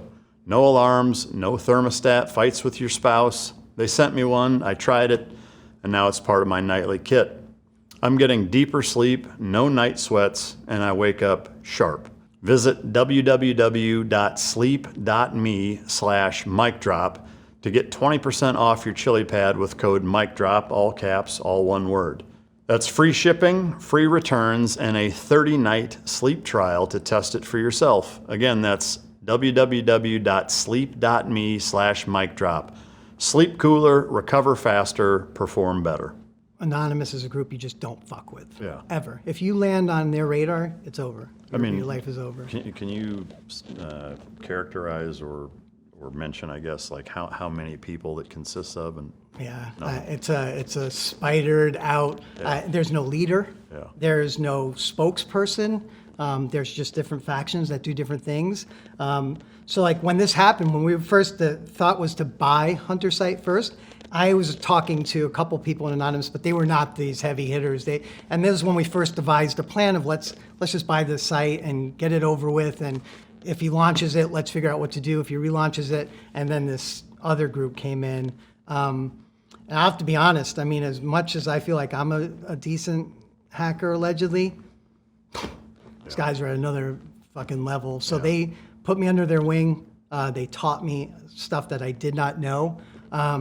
And simultaneously, when Hunter launched that second site, within like 24 hours, the site was hacked. The images were deleted. The backups that were attached to the servers were deleted. A death certificate was issued in the state of California for Hunter Moore because we wanted to fucking bury him and have him dead on the internet. So that was the best way to do it. His bank account was hacked. And all the money, ironically, what was left of the $12,000 that was in his account was wired out and transferred to battered women's shelters throughout the United States. That's fucking great. And he was devastated. Yeah. And he admitted it. I mean, he admitted everything I just mentioned, he admitted happened to him. And it was one of the greatest days ever just to see someone completely get destroyed like that. The way they deserve. And it was one of the few times where the internet as a whole rejoiced. Yeah. Didn't matter if you were a Democrat or Republican, an independent, or whatever you were one group that was all cheering for this fuck going down. Yeah. What happened after that with him? Do you have any idea? Like, Oh yeah, he got arrested. He was arrested eventually. So another person, her name was Charlotte Laws. Her daughter was posted on his site, and God bless her, because she really pushed to prove to the FBI, like, look, here is all these victims who are saying that they were hacked. So they didn't just share their images with anyone. So like Charlotte's daughter, for example, she took the photo of herself just to see, but not to share with anyone, but it went to an iCloud account. And this is what happened with a lot of these women. Their accounts were hacked. Their images that were never meant to be shared got out there. And that's what happened there. And Charlotte she's the one, not me. She was the one that was really the precipice for making sure Hunter went to jail. Yeah, man, that's amazing. Can you talk a little bit about, I guess, sextortion and how it happens, for the listener out there with kids under the age of 18 or just themselves personally, like, things to avoid, ways to keep yourself safe, but just kind of a generalization of how people get caught up into it and ultimately, because I've seen some, some of it is maybe far-fetched, maybe it isn't, like on Black Mirrors, like some of the episodes showing. I saw it. Like it's fucking frightening, because it doesn't seem far-fetched or unrealistic in any way. It's not unrealistic. It's very realistic. Yeah. So could you kind of give a broad swath of just the entire scope of it? Yeah, so the highest suicide rate in the country is currently 14 to 16-year-old male kids. Wow. And it's because of sextortion. So they're online, they're finally getting their social media out there, and the very first thing I can tell a parent is always make sure your kids' accounts are private and that your accounts are private, because I have seen these sextortionists will go to a parent's open site and see their kids swimming on the beach, swimming, totally innocent, you would never think anything of it. Next thing you know, those photos are on the dark web, AI's done, those kids are now naked, and then they're taking that image and then trying to blackmail the parents and the kids. But when kids are online, they'll get approached by someone, a woman around their age, saying, hey, I'm in another school and I saw your profile and I like your car, and then they start communicating and they gain the trust of that 14 to 16-year-old kid. And next thing you know, say, well, send me a picture of you, naked, and I'll send you one of me. And a lot of times the sextortionist will send the picture first, and it'll be of some girl that they found on the dark web, and then the child will send a picture back. As soon as that happens is when the trouble begins. Yeah. So then these extortionists, these sextortionists, are usually always overseas. And they'll demand gift cards and basically say, if you don't give me a gift card for $200, I'm going to blast this photo to all your friends and family. And they'll be very thorough. They'll be like, here's your entire friends list that they got because your account was wide open. Yeah. So they're able to see all your friends and family. And then they start that extortion process, and kids don't know what to do. Yeah. What do you do when you're 14 and you get sextorted and you don't even know what the fuck is going on? Right. And a lot of kids won't tell their parents because they're afraid to. And I've heard stories where from the time a kid is getting sextorted to the time when their parents find out is like 2 minutes, because the kid just committed suicide. Yeah. Within that quick period of time, they didn't even talk to the parent. They felt helpless. Yeah. And I go after those guys pretty heavily. As a matter of fact, I've been working on code. I own Sextortion.ai, and I'm using artificial intelligence to go out there and identify these fuckers and that are doing this to these children. And whatever happens to them electronically is unfortunate. Yeah, or not. Obviously, I want to be sensitive to revealing your playbook as to how you go about that, in the interest of not giving them any way to combat it. Keeping that in mind, can you at all share kind of, one, how you catch guys? The one thing that would strike me as being difficult from their position is, shy of getting maybe crypto, like even gift cards, like you could track that, right? Obviously, any type of bank account you could. How are they able to extort people monetarily when we live in such a tech-driven financial world? Yeah, and even like they use Venmo, they use different methods, but they're throwaway accounts. They're just sock accounts that these guys create, and it's just easy for them to do that money transfer. I'm going to tell you a story about something that happened. A friend of mine, a very close friend of mine, his son was in the middle of a sextortion issue, and they went to the police. They went through all the steps, and the police, when they are trying to identify someone, they have to issue subpoenas, and those take time. And if you're issuing a subpoena to an internet service provider overseas, good luck. Yeah. Good luck getting the information back. And if you do get it back, someone's probably behind a VPN, a virtual private network, and maybe they're daisy chaining VPNs where they're just hopping all over the place. You'll never find them. I can tell you that, ironically, when I'm protecting my employees from clicking on a link, that is the best way to really try and figure out where someone is and what they're doing is you create your own SOC account and you befriend them. You find something that they have on their timeline that they're talking about, and you gain their trust to the point where then you're in a DM session with them and you're like, did you see this shit?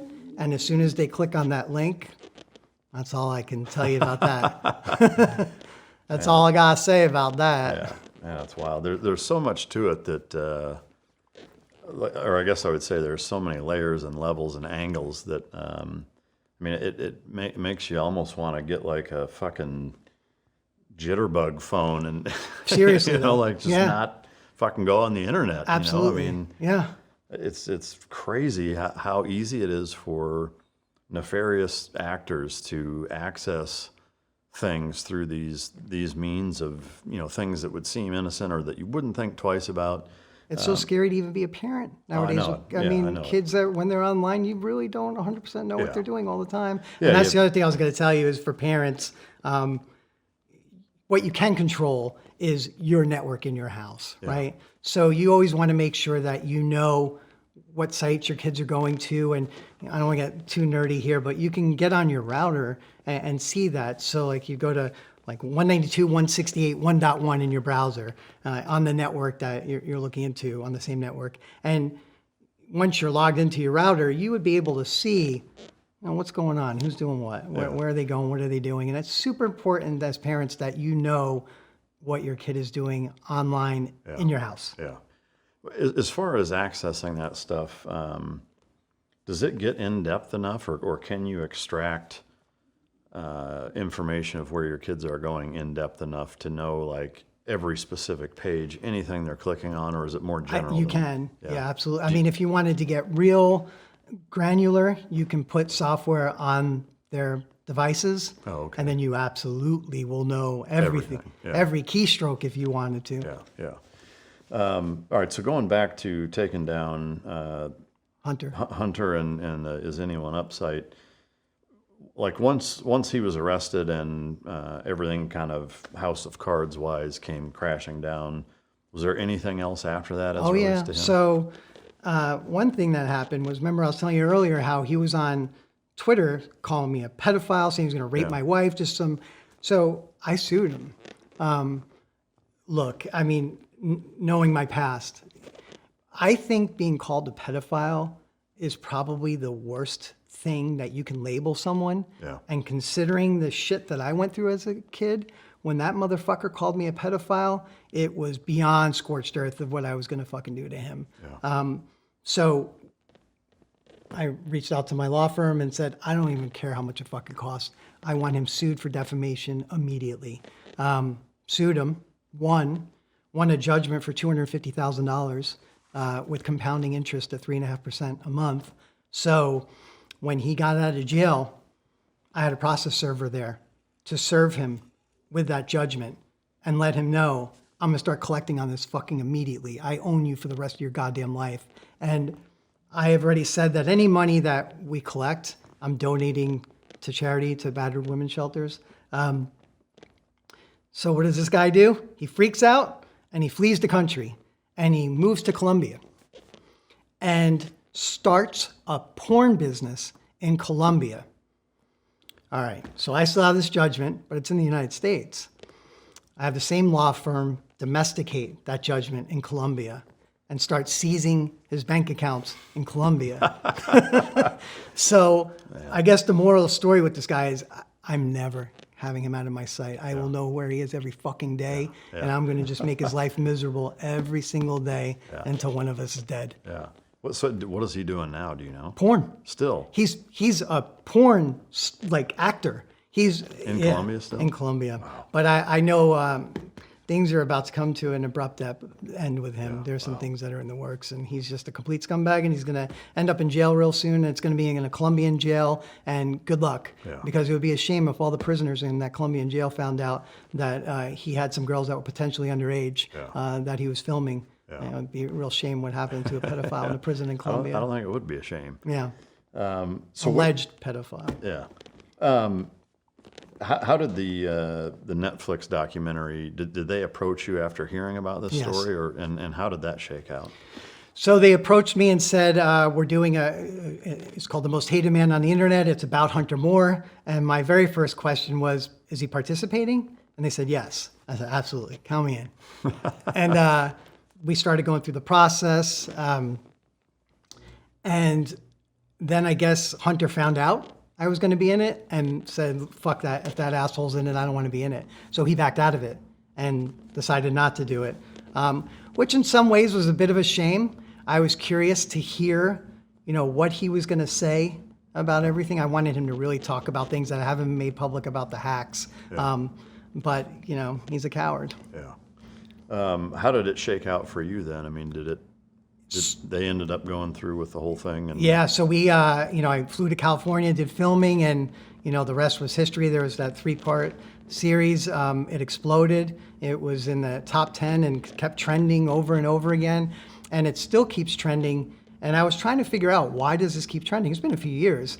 And what I realized is happening is it's going viral in high schools. So juniors and seniors specifically that are, getting a little more promiscuous, teachers are saying, listen, if your parents give you permission to watch this, you need to watch The Most Hated Man on the Internet on Netflix, because after you're done watching it, you won't be sharing a photo on Snapchat thinking that it's going to quote unquote disappear, because it doesn't. There's ways to obviously make sure it doesn't. But that's why it keeps going viral. And I think that it has really helped a lot of kids who are like, you know what, I'm not going to send a naked picture of myself because what if? Yeah. And so basically, every year there's a new crop of juniors and seniors. That's right. And it just keeps So going. it just keeps rotating. That's right. I mean, it's good that it has the positive staying effect. power. Yeah. Because, the staying power, especially yeah. nowadays, so many things are so 15 minutes of fame-ish that way. Yeah. So that's awesome. Yeah. The be a bully to beat up a bully. Sometimes you have to be a bully to beat a bully. Yeah. Almost kind of like the Robin Hood of sextortion in a way. Yeah. I mean, you're not going to, like even someone like Hunter Moore, if you think you're going to go to someone, Hunter Moore, and say, hey, would you mind shutting your site down because, it's hurting people, and these people don't give a fuck about stuff like that. Yeah. They don't have a conscience, so they're bullying people, they're bullying women, and those people have to be bullied back. People like Hunter Moore have to be bullied back. Yeah. And what, obviously that's not the only thing you were doing, but I imagine during the scope of the Netflix thing, that was probably front sight focus, and you were mostly focused on that. What year was that they actually filmed it? Netflix was, this came out in 2022, so 21? 21. I know it was about a year where there was just, I remember telling people, oh yeah, there's a Netflix thing coming out, and then a year would go by like, this fucking guy's full of shit. Yeah, Ain't no sure Netflix it is, thing. Yeah. I mean, so it started in 2011, right? Yeah. From 2011 until they approached. And then we shut them down, I think 2012. Okay.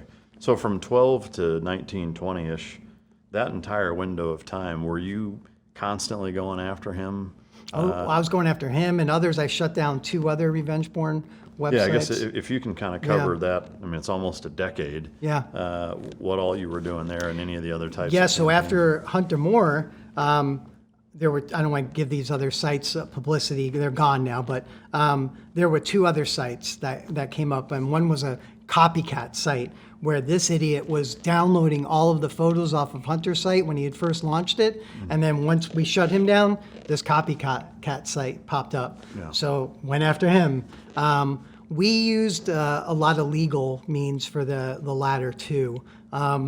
Shut them down, kept going, doing Bullyville, and then I graduated, got my doctorate from Pepperdine, and then around that time I was approached by a massive TV network and another network that wanted to basically replicate what I've been doing against all these bad people, but on a larger scale. So every episode of this show that's going to be coming out soon is something different. So I'll give you an example of just pure craziness. There was a girl who was an Instagram influencer, a very popular, very pretty girl, had a lot of followers. And whenever she would post something on Instagram, within like 10 minutes, there'd be hundreds of comments from all different walks of life, all different kinds of people. And they'd be like, you're a whore, go kill yourself, just real awful shit, going after her mom, her family. And it was every single post. So this girl's just trying to become an influencer, I guess. And this was happening. So we were approached to see if we could help, if Bullyville could help, to figure out who these people were. So I'm like, all right, I have to dox 100 people to figure out who they are. But I started to go through the process.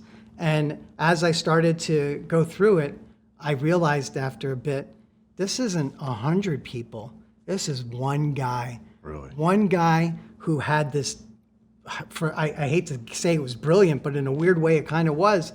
He had this database where he had different personas for every sock account he had. An angry Democrat, a happy Republican, a house mom in her 40s, like everyone he had labeled, and they had their own vernacular. So whenever she would post something, boom, all these came in. It was actually like, wow, that's pretty impressive, because also, how is he able to, they all can't come from the same IP address, because Meta would be like, wait a minute, shut that down. So they're coming from other IP addresses as well. So this guy was technically astute. Yeah. And that is going to, that's going to be out there for sure as an episode. And that was jaw-dropping to me, to see someone who was just so focused on this one girl. So then I figured out who it was, and that was that. That's a wrap. And are all of these things or experiences that you've been a part of basically over that kind of 10-year period? There's all these different like different each thing learning is an moments, episode? and Yeah. I think the one constant over the past decade is how many people need help online. And I've heard people say, oh, just get off the internet. If you're being stalked and harassed, just get off the internet. Is that really the answer? You have to shut down your life online because someone is stalking and harassing you? And then how do you help people through that?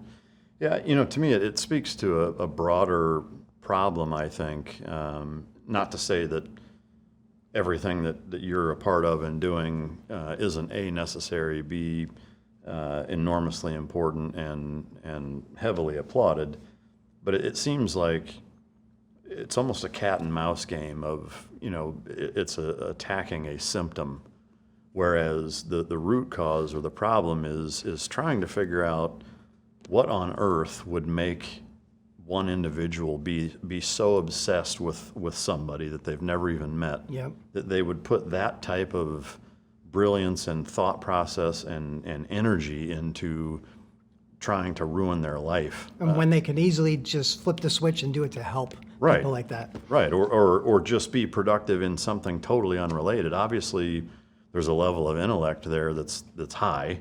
I have to tell you that you'd be surprised, the people who I end up catching, a lot of them have the same type of profile.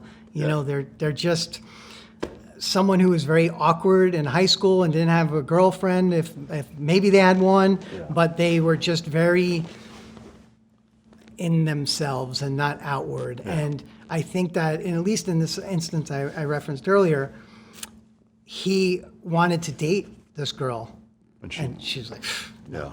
And I think when stuff like that happens, that will flip a switch in a psychopath like that in a minute. Well, yeah. So, that was going to be my next question was, do you see patterns and parallels? But I would say I'll take it a step further in that, has there been any, whether it's law enforcement or any other group, association, governing body, law enforcement, whatever, that has kind of taken a look at almost that forensic side of the profile of somebody who does that? Because to me, there's the digital online psychopath that does things like that. The other side is the Columbine shoot up a school because she wouldn't say yes to prom type of thing. But if you kind of peel some of those layers back, are there similarities and parallels with these people? Not just, hey, they're socially awkward and they're kind of introverted. I mean, are they is there a parallel with all being on psychotropics, or all were abused as children, or like, are there any other things? I know the like that? FBI does pull. They have a group that's all that they do in the FBI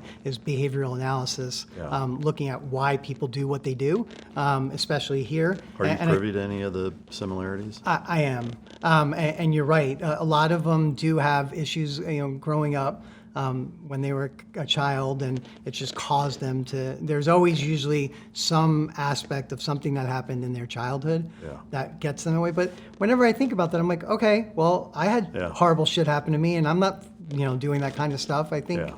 So I guess that on a broader scale, and not that there's, I guess I shouldn't say a right answer, but what do you think it is in an individual that makes them take your path versus the nefarious one? If example A and B are both exposed to the same thing, and one veers way off in one direction and one veers way, like, why? I think it's your morals and values and how you view yourself as a person. But but for you, it's like, I can't imagine a kid going through the childhood that you went through. Like, how would you possibly have had any morals? I don't think it's an inherent human trait. I have to tell you, I think that I was very broken, and I owe everything to the Marines. And they really saved me and instilled those type of things. The Marines instill morals and values and being a good, outstanding citizen and a good person and wanting to help others. That's what is at the base of the Marines, is wanting to help others. So I was fortunate that I went in the right direction. Yeah. You never know. I could have completely gone the other direction. Yeah.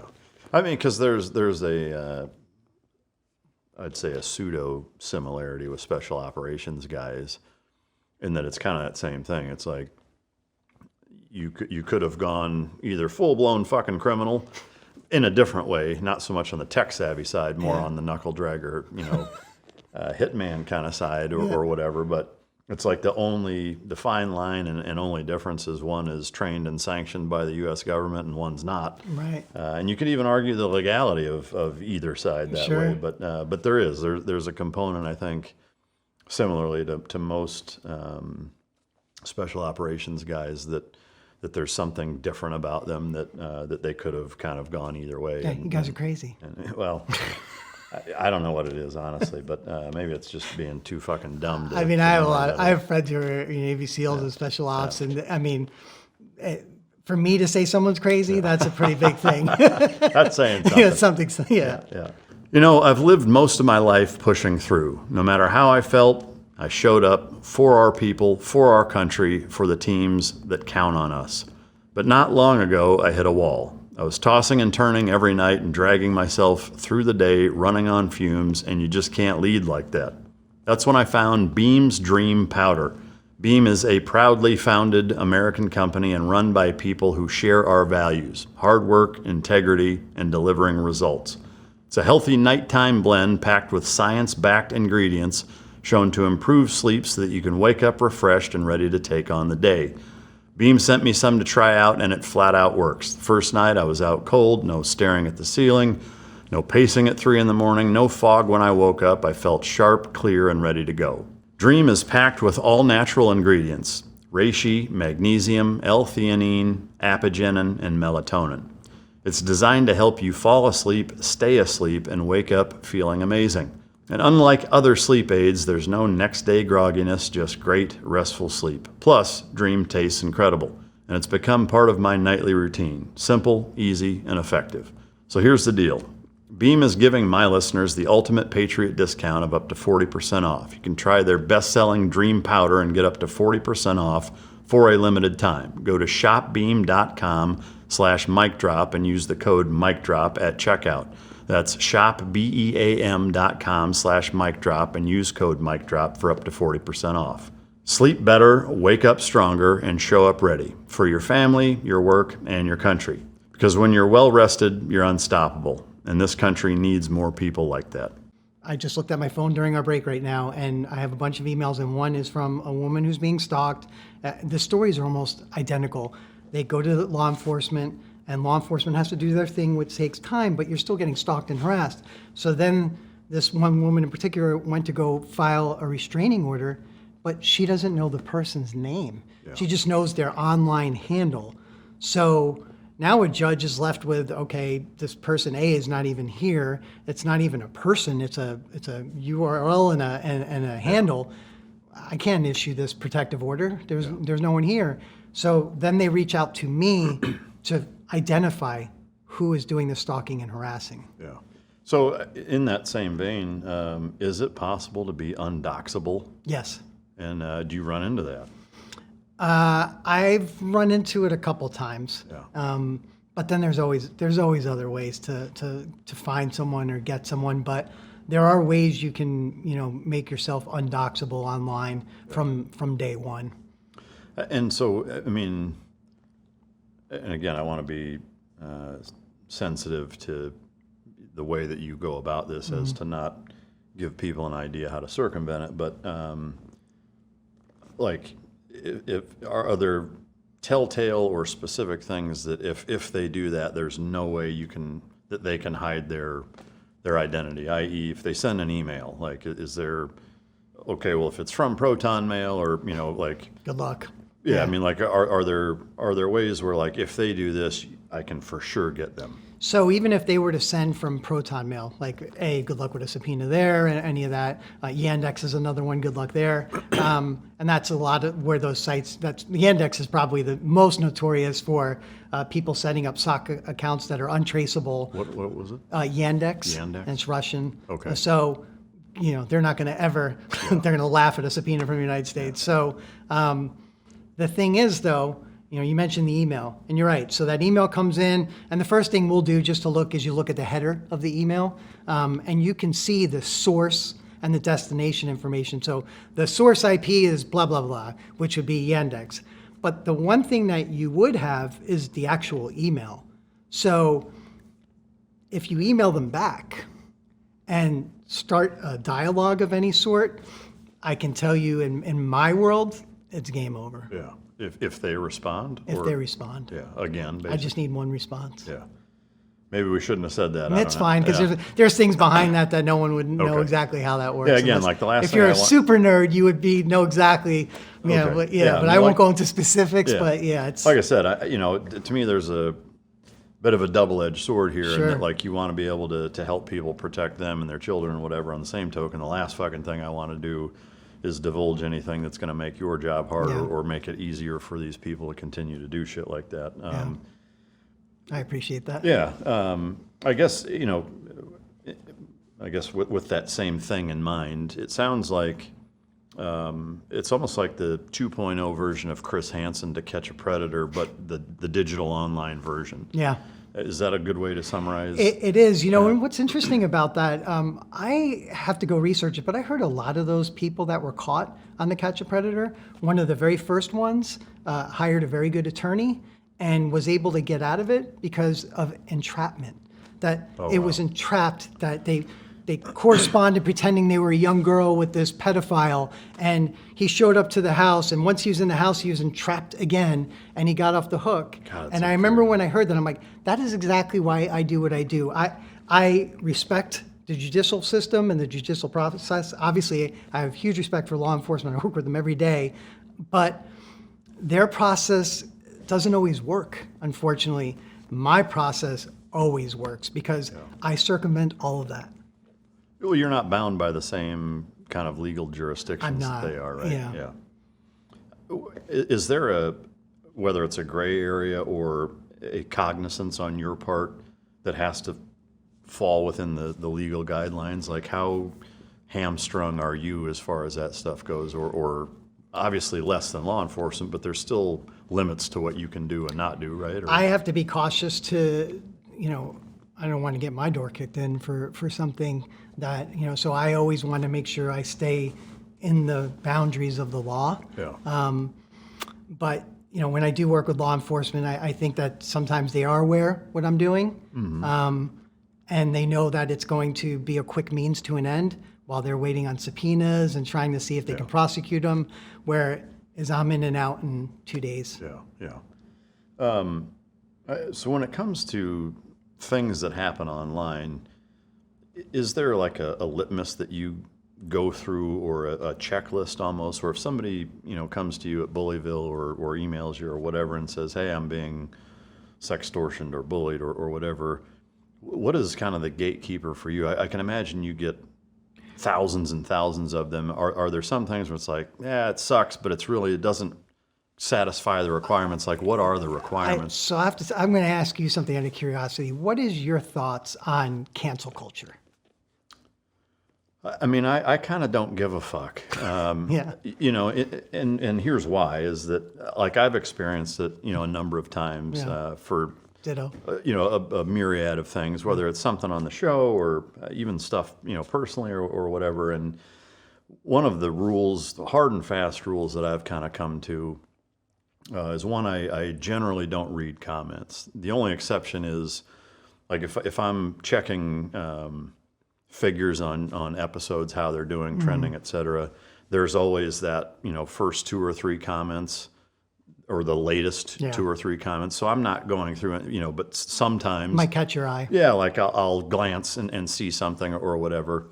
The way I look at it is twofold. Is number one, if whoever's making a comment, like if I don't know them, which is going to be 99.9% of the time, if it's not somebody that I would ask for their advice on anything, I don't give a fuck what they have to say. Hey, you want to come join Bullyville? Yeah, I would love to, actually. And done. Yeah, we can bring some dogs into the picture. Oh, I love it. Kick doors in. Yes, and, love it. Yeah, I mean, I'd fucking love to do it. But there's another side to that. If it's complimentary, the same thing. Right. Because I do think the more popular anyone gets, the more successful anyone gets. Your ego has a tricky way about it. In if you're getting blown in the comment section 80% of the time, I've seen it affect people where now they get too big for their britches and become an arrogant prick. And so to me, it's just like. All comments aside, even if it's people I know, the way I look at it is if I do something that's so fucked up that somebody who falls into that category of somebody that I would ask their advice has a problem with it, if I give enough of a fuck what they think, that means they're going to have my phone number and they'll let me know if it's that big of a problem. Yeah. So to me, comments are, again, I don't really give a fuck. And as far as cancel culture goes, like, I'm also not naive to the fact that maybe it's because of my past work experience, or just having navigated online presence long enough to have come full circle of just being like, dude, I don't give a fuck. If it's somebody I care what they think, that then I give a fuck. But those people are going to call me. They're not going to leave a comment on YouTube. So, but I'm not naive to think that, for a 15-year-old, that's very different. Sure. I know when I was 15, I wouldn't have been able to not give a fuck, and even as a young man, I would have not been able to give a fuck. 10 years ago, I gave way more of a fuck than I do now. We are very similar in that respect. Yeah. Identical, actually. Yeah, so. I only ask that because I get a lot of requests of cancel culture type stuff of, hey, I was shopping today and this guy called me a whore and I videoed him and I can't figure out who it is.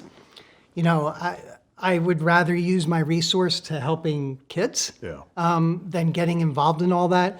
I do go after revenge pornographers, but certainly that's not cancel culture. That's just a piece of shit that needs to be off the internet. Yeah. But as I'm wading through all of these emails, that's basically how I'm categorizing them. Is this kind of a cancel culture thing that I'm not going to pursue that? If a woman has a meltdown in a Target, it's unfortunate, she's having a bad day, but I'd rather use my time and efforts on helping kids. Yeah. And to me, like, in those instances, whether it's with me or other people that I've seen go through it, to me, unquestionably, the way to handle it is to completely fucking ignore it. Yeah. Because to me, the instant you start to either try to justify what you did or didn't do, or explain yourself, or apologize, which I'm probably not going to do, but or even do the opposite of that, of double down and digging your heels in. Yeah. Like, to me, in my perception of what the people, some of whom are probably bots and not even real people, but what they want more than anything is just a fucking reaction from you, you know, and the more reaction they get, the more it's going to fuel them wanting to keep it going. You know what's the crazy part? I agree with you. Like, the answer is fucking ignore it. I don't give a fuck about your comment, and that is great, and I applaud that. The problem is when you don't respond in the cases that we deal with. Sure. Then they bring it into real life. Yeah, I guess I'm speaking specific to kind of the target scenario or whatever. You know, it's the somebody saw you out in town and you said something to them that pissed them off, and now all of their followers motherfuck you and try to, you know, close your business or whatever. It's like, while that's not fun, I don't think it's not any. Well, maybe we'll knock on wood on this. It shouldn't be any more dangerous than you allow it to be. You know. But, you know, I guess a good example of that would be Andrew Huberman. I don't know if you're familiar with him or not. He's a neuroscience professor at Stanford, but he's got a wildly successful podcast. He's been on Rogan a bunch. And, he's got a ton of really good information on, like... I'm sorry, what was the name again? Andrew Huberman. Okay. So, you know, he's in between our age, I think, really good shape, but puts out a ton of really valuable information on, like, cold plunges and morning sunlight and drinking salt water and these supplements versus that, and just ways to live your life and optimize health and whatever. And I would say the overwhelming majority of it is very valid and proven and helpful. This was probably a year and a half ago, maybe, sometime in the not too distant past. It came to light that he was dating like 6 women at the same time, and none of them knew about each other or whatever. And see, that's where Cheaterville would have come into play right there. Yeah, there's a prime example. Yeah, I mean, he's you know, I'm not condoning, you know, I'm not saying I have an opinion on any of it. I'm just saying that, you know, he wasn't married. It's his personal life. To me, it's like, dude, I don't give a fuck what the guy does. That's his business. Now, granted, on the same token, like, the women who, you know, feel betrayed by him are certainly allowed to respond however they want. But my point is that, like, for a few weeks, maybe even a few months, there was just nonstop people, you know, no matter what he put out, like, you know, hey, we just saw this study on fucking brain health with this supplement, you know, and no just thousands of comments like, oh yeah, does the fucking 5th and 6th chick know about, you know, like, just, it was incessant. And I wonder, does he ignore those? He did. Yeah. And like, I mean, I didn't pay super close attention to it, but I never saw him comment, respond, address it publicly, like, didn't come out with a response video saying, hey, I'm sorry. Like, it almost makes it worse. Well, for him, I would say it maybe for a few weeks it did. My point is now, like, I haven't seen anybody. Oh, I'm sorry. When I say make it worse, but if you do respond, it 1,000% does. You know, because again, I think all those people, they want to poke him with a stick and get him to either say I'm sorry or argue with him, or they want some kind of response. And it won't end. Even if you apologize, it's actually going to get worse. Yeah, I mean, you can see that with a press conference with any politician, you know, and I would say, irrespective of what you think of Trump, he's one of the few politicians that's like, yeah, and I'd do it again. Next. Like, he just doesn't care. Like, oh, we saw you said this about, and he's like, yeah, I did fucking say it, and that's what I think. Yeah. Like, he just doesn't care, you know. But the problem, I think, with most people is they're scared of that type of reaction and that chainmail response and it kind of daisy chaining into this avalanche of bullshit that's going to ruin their career. Yep. But the problem is, I think, is you can't win by trying to argue, respond, apologize, because there's no end to it. And as you mentioned earlier, you could be arguing with a bot. Right. And so, you know, my point in the whole thing was just is that I saw him, the way that he handled that made it go away. Now, it took some time, but I haven't seen anybody bring that up since. And he's no less popular or successful. Like, he's still on everybody's podcast. Yeah. He's got huge names coming on. Good for him. I want to go research him. I'm going to reach out to him. That's amazing that he was able to see it. I mean, to be fair, like, I certainly didn't read or scour through every post of his, but I never saw any type of even acknowledgement that what he had done was real or authentic or true or whatever. Like, he just completely fucking ignored it. It'd be cool to just a psychological profile on someone like that. Like, how does he have the ability to be complete, and to shut off those comments where other people, they'll be sucked into it, you know, all day long. That's all they're doing is fighting online. I mean, as you ask it, my first thought is, ironically, not ironically, coincidentally, I think it's because he takes such good care of himself that he's incredibly mentally fucking resilient because of it. Because he's doing every fucking thing in his life is so intentional to be healthy and have a fully functioning cognition and mentally, physically, emotionally, whatever. Like everything he does is super calculated to be optimized and running at max capacity, and it affected him less. Whereas if you take somebody, not to pick on you, who sits at a computer 15 hours a day, who rinses Snickers bars down with fucking monsters, Red Bull. Well, yeah, you put fucking diesel in a Ferrari and let me know how well it runs. I take pretty good care of myself too, and am pretty intentional about what I eat and drink, other than the shit that I drink on this show. I mean, that's kind of the one vice, is like diet energy drinks, but otherwise, You lost me at diet. yeah, I don't. Yeah, I do try to stay away from sugar, but I need to. yeah. That's why you're in better shape than I am. well, but I think that's a big part of it. Maybe there's other components that you could study further. I was or going to whatever. tell you, so here's a crazy thing I worked on recently. Woman reached out to me, and I'm just going to preface this. I am not into politics at all. I don't think I am smart enough to have intellectual conversations about the intricacies of the political parties. I'd like to think that I'm kind of an independent thinker in a lot of respects. I think that there's good things that come out of both sides in different ways, one or two things or whatever it may be, but I don't argue about politics. It's just such a time suck. And I see people online, that's all they do all day long is argue with people. Yeah. I say this because, and I wanted to preface by saying I'm not into politics at all, because this is the factual situation that occurred. A Republican woman reached out to me, and she said that she's on Meta on Facebook, and she's opinionated. And she was before the election, going past it. She had very strong opinions. A Democrat woman started arguing with her. And it was clear one's a Republican, one's a Democrat. And they're going back and forth. And then out of the blue, the Republican woman gets swatted. And for anyone who doesn't know what swatting is, it's a fake call that comes in. It basically says, I just killed my entire family and I'm about to shoot myself. The cops, the SWAT team comes in, they're kicking in your front door, and then to find out that the call actually didn't even come from you, and people can die, because of that.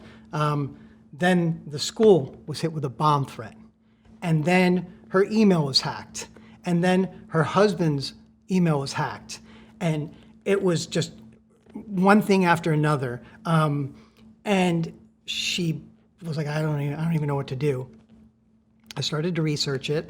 And I come to find out this Democrat woman went on the dark web, paid $5,000, and hired a professional stalker, and they exist. Wow. And this stalker was second to none, very meticulous, really just timed everything out right. So she got what she paid for $5,000, because it fucking destroyed this woman's life, destroyed the family's life, destroyed everyone's life.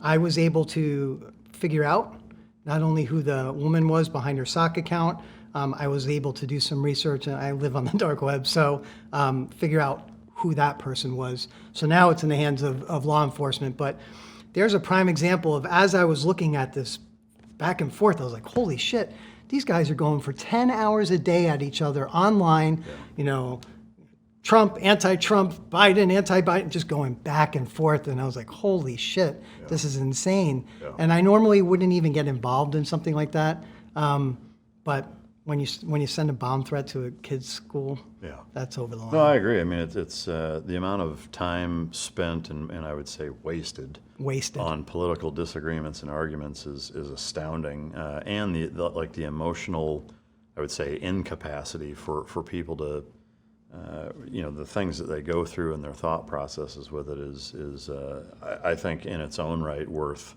a psychological study to see why people get so wrapped up into it. I just don't get it. Yeah. You mentioned swatting. I mean, I'm certainly familiar with the term. One thing that I've always been kind of baffled by is how they're able to pull that off, like with as many times as it's happened and as prevalent as it's become as a kind of bullying or scare tactic or destroying mechanism, is that our law enforcement on a national scale has not figured out a way to combat it better. I respectfully disagree with that. You're right. It used to be that way years ago for sure. Law enforcement's come a long way. Okay.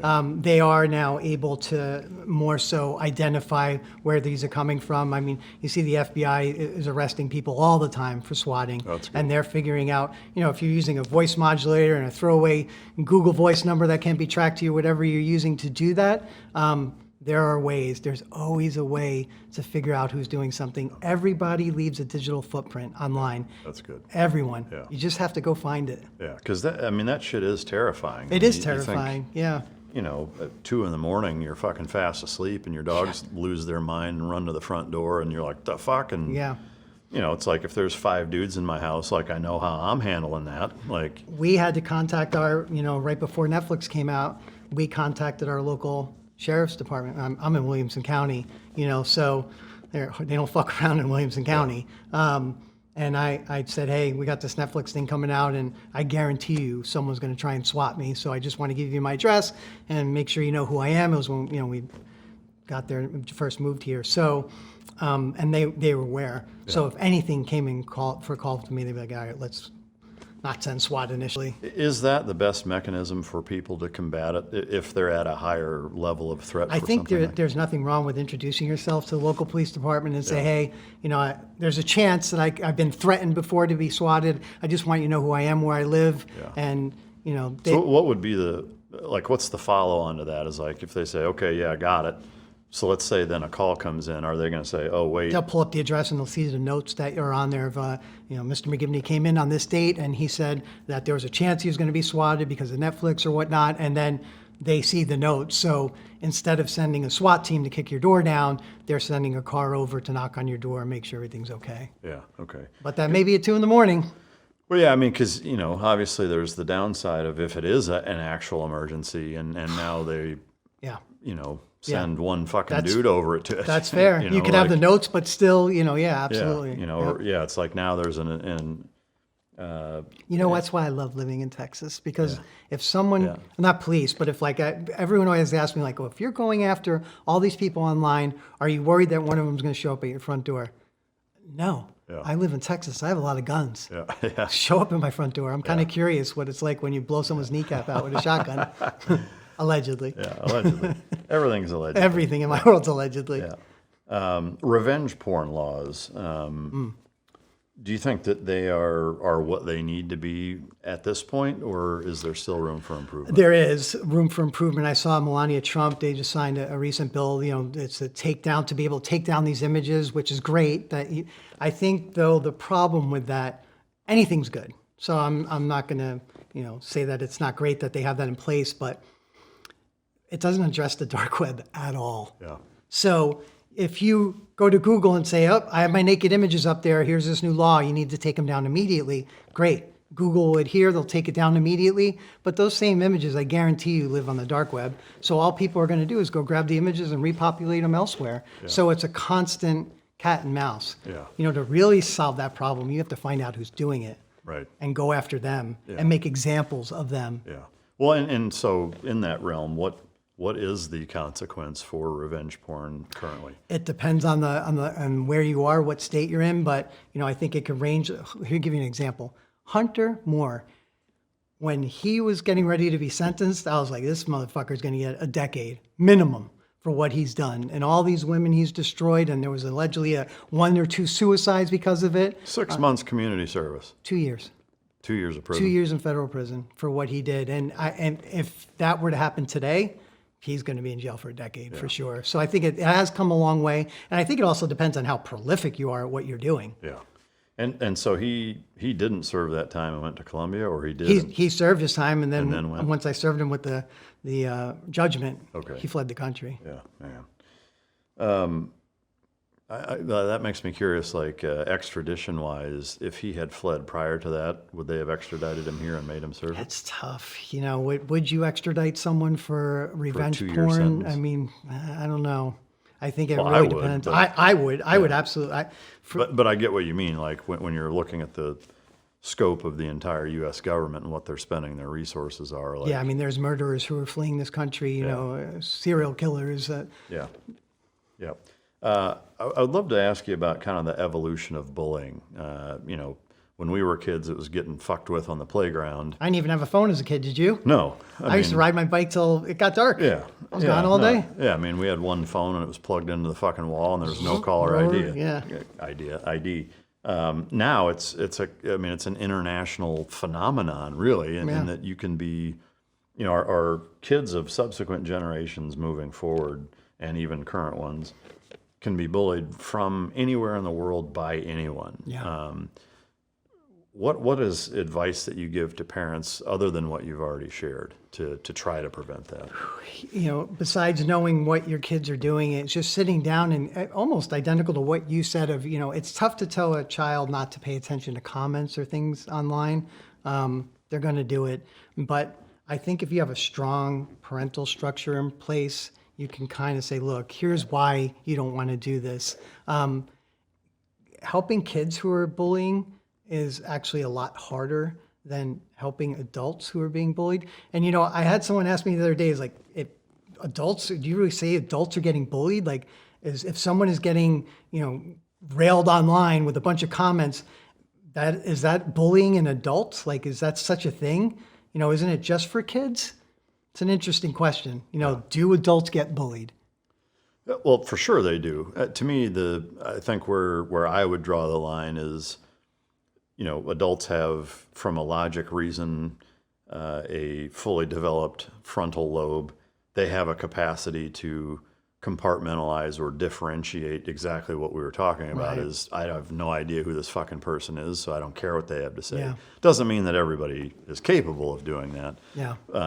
Or I should say, it doesn't mean that everybody does do that. I do think everybody is capable of it. You know, some people, I think it's easier for them to do that than others. But with kids, just like with, you know, it's illegal for them to get tattoos and other things because they don't have the ability to use logic and reason the way. Buy alcohol. Yeah, you know, so there's certain things that, for their best interest, free country or not, it just shouldn't be okay for them to engage in. And I think you just keep it. Another thing I tell the kids is you got to keep your circle small. yeah, You know, just like adults. I have very few friends. Yeah. You know, and the same with kids, because then it is so tough to be a child in today's I know day it. and age. I'm glad that I grew up when I did. And it's tough to have, you know, I have 3 boys. Yeah. And I was like, kind of, in a way, I'm glad I didn't have a daughter because it's even more difficult for girls and young women online. sure It's just so much worse what they have to deal with. Do you mind if I ask your kids' ages?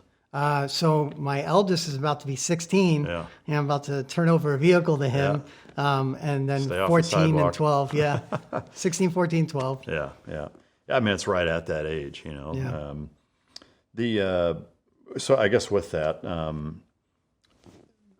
I've seen different states. I think Florida's done it. I think they were talking about doing it here in Texas, but there's been legislation proposed, drafted. Some of it's even been passed, where making social media under the age of, I think, 16 is illegal or banned in certain states. To me, like, that's great in theory, and I don't disagree with it. The practical application of that seems almost impossible. Yeah. To me, like, I don't know exactly how the statutes work, but I don't know how you could do it other than, like, holding whoever the account holder is that the child is now using to engage in social media, holding them accountable and arresting them. Like, if a parent lets their child get on their Facebook or social media account or whatever, and you arrest the parent because they let that happen, like, even that, I think parents are still going to let their kids do it. Yeah. What is your take on that? And is there a way, other than just good parenting, to kind of forcibly keep kids off of certain components of the internet? Boy, I think you have to, the only way to do that is to show them how bad that component is and the true danger of that.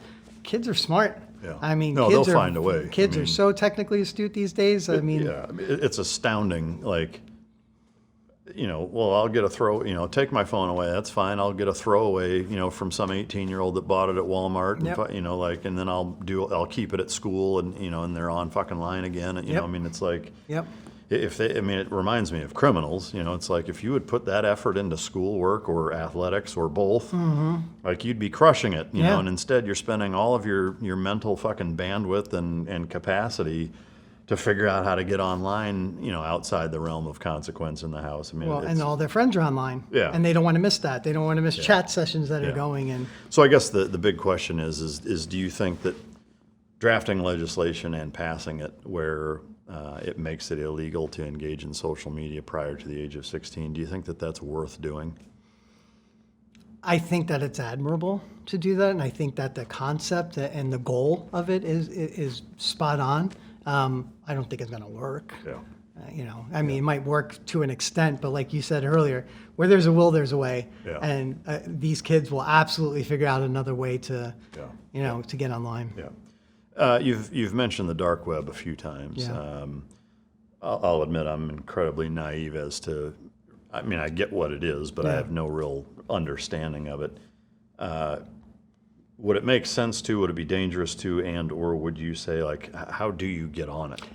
So the first thing I would recommend is don't. Don't. Unless there's a really unbelievably specific reason. What would there be outside of anything nefarious or going after nefarious people? There's no reason to be on it otherwise. People will use it to, remember Silk Road? People were using it to buy drugs and Yeah. having it delivered to their house. You can buy guns. Anything illegal that exists is on the dark web. Well, I guess, again, forgive my naivete No, it's on okay. it. How does it differ from the regular internet? It's unregulated. That's the biggest thing. So it's the wild, wild west out there. Whatever you seed out there is going to stay.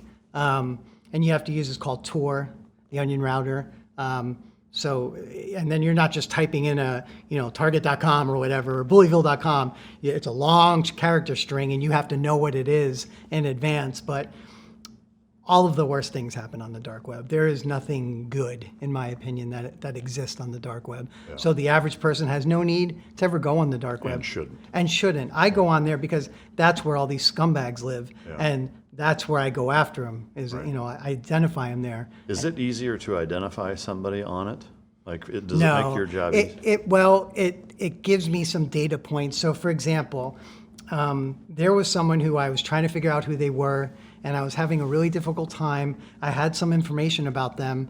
I went on the dark web and I started looking at hacks and dumps, data dumps. And one of them that I found was PayPal. And I looked and I found this person's PayPal account. And it was the only place in the existence of the dark web or the internet. It was this one hack had his photo attached to his PayPal account. This little thumbnail photo. And I was like, boom, I just doxed you. Not off of anything all I did was go look at a hack where all that data resided from PayPal from years ago. And so that's a great way to try and identify someone, is to look at previous hacks that are on the dark web that include your Gmail username and password. Like that's on there. Oh, I'm not saying you specifically, Right. but yeah, for sure. I mean, if you think that your social security number and your login information doesn't live somewhere on the dark web, I promise you it does for anyone who's listening to this. Wow, man, 100%. It's frightening. Yeah. Think about all the breaches that I'm Well, sure yeah. you've got notifications. Oh, I have. Yeah. Your healthcare provider, your bank. Yeah, I mean, cell phone, you name it. I mean, You name it, yeah. One of the tough parts at this point is now it's hard to trust if that's even true. Like getting an email that says, hey, we had a data breach, click here and enter that, and it's like, even that's a catfishing That's thing. right. It's like, It's a phishing. Yeah. yeah, there's so many layers where it's like, now I don't even want to fucking click on anything or open any email, it's like. And then their offer after that happens is like, oh, we'll give you free credit monitoring for 3 years. Fucking thanks. Yeah. Damage is already done. Yeah, but just type your stuff in here and it's not even them. Yeah, It's like, exactly. it's crazy. And that was one thing I was going to say real quick is things you can do to kind of protect yourself. Yeah. you always want to lock all 3 of your credit reports. You want to freeze them. Yeah. There's Experian, Equifax, TRW. You know, that's step 1, I think, for anyone, is you always want to lock those down. Right. So Yeah, any time there's an inquiry, you have to allow it. you have to allow it. Yeah. Exactly. Yeah, no, I agree. The social engineering, deepfakes, AI-generated stuff, like it's gotten to a point where, I mean, to be able to discern what's real and not is almost impossible.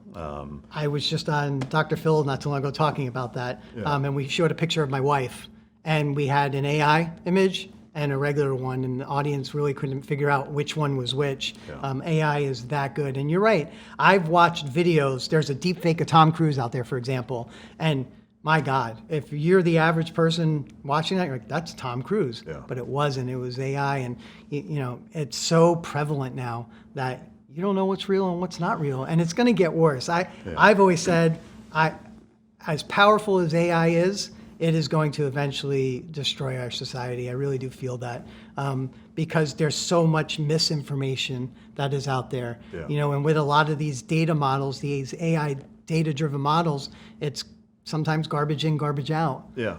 Well, and to me, there's the other side of that now makes everything credible questionable. Right. It's like you really, it's flip a fucking coin as to whether or not that's true or not, you know? And so it's like we're living in this world where you almost can't believe your own fucking eyes. Like no matter what you see or hear, it's crazy. Yeah. I mean, so what do we as a society do? I mean, to me, it seems like there's nothing that can be done.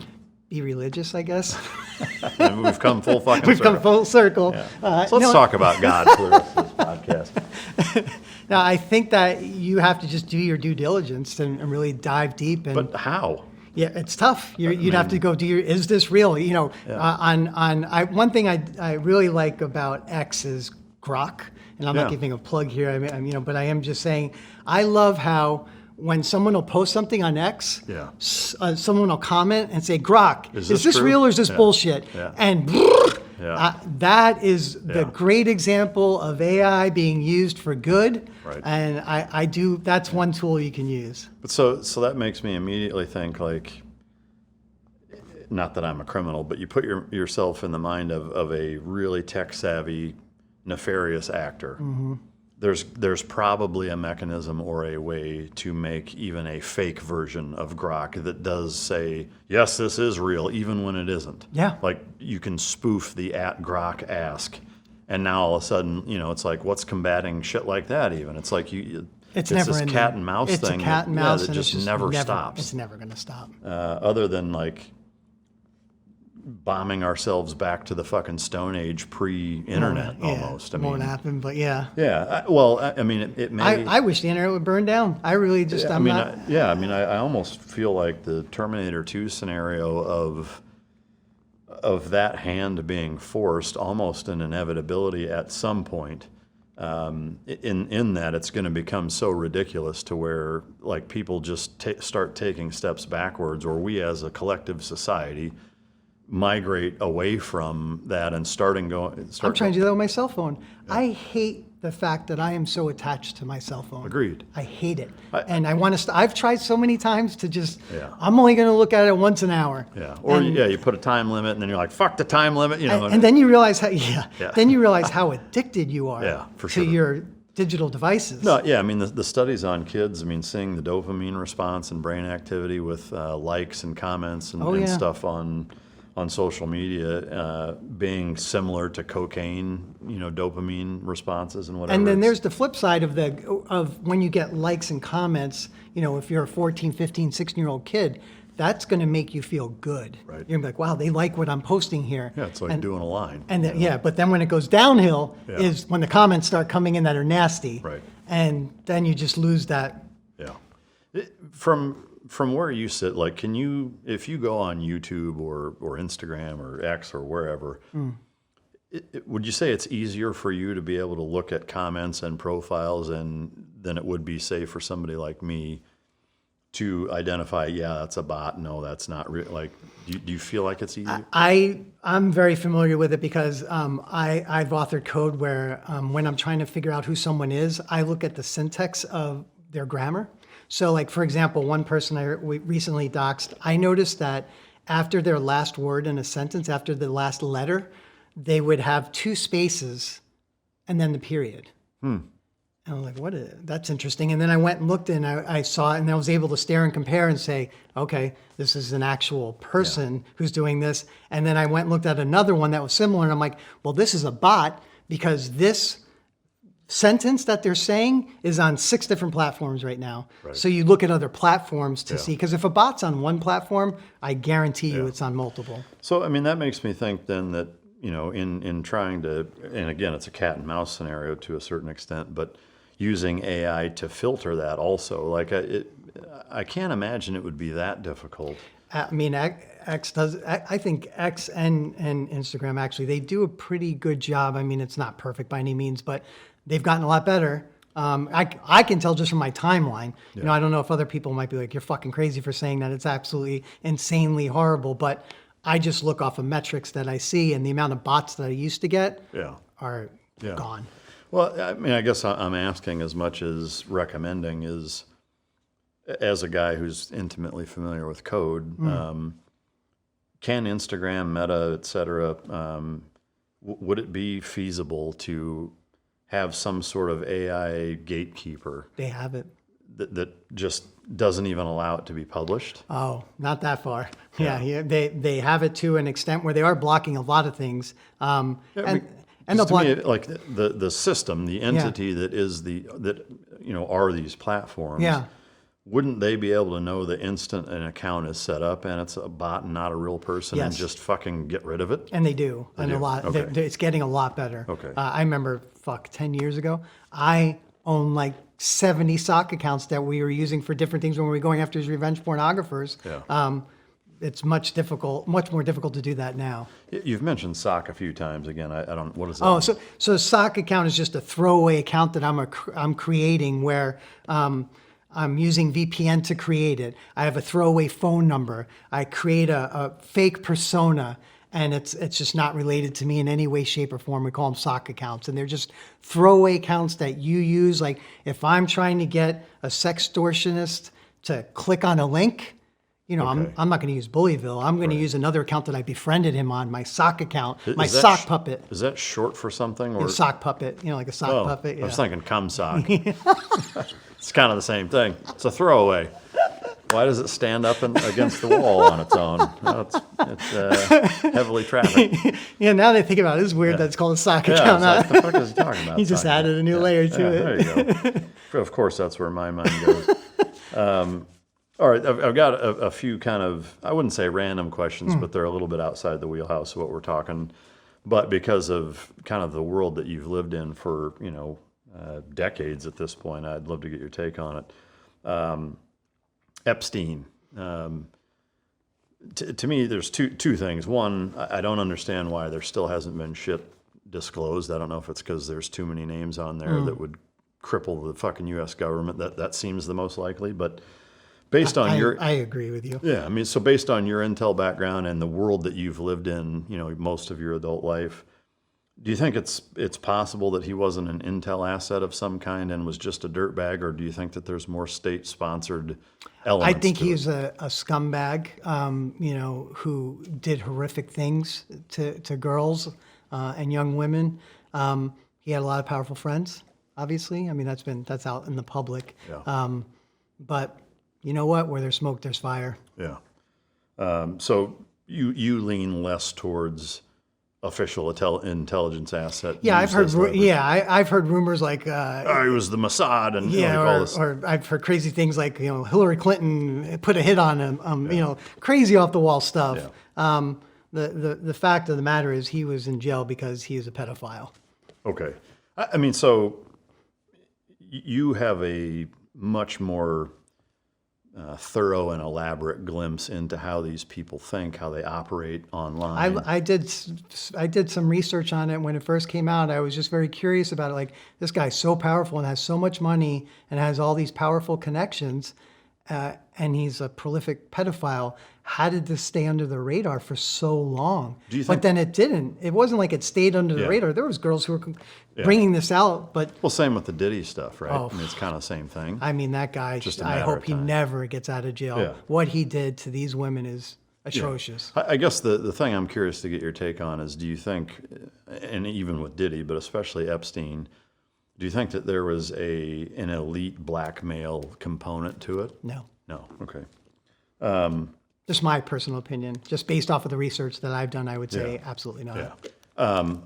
How relevant it is or not, I don't know. I mean, Kash Patel and Bongino both have come out recently saying that he did kill himself. You know, even seems like before that they were pretty convinced that didn't happen, and now all of a sudden they say, yeah, absolutely.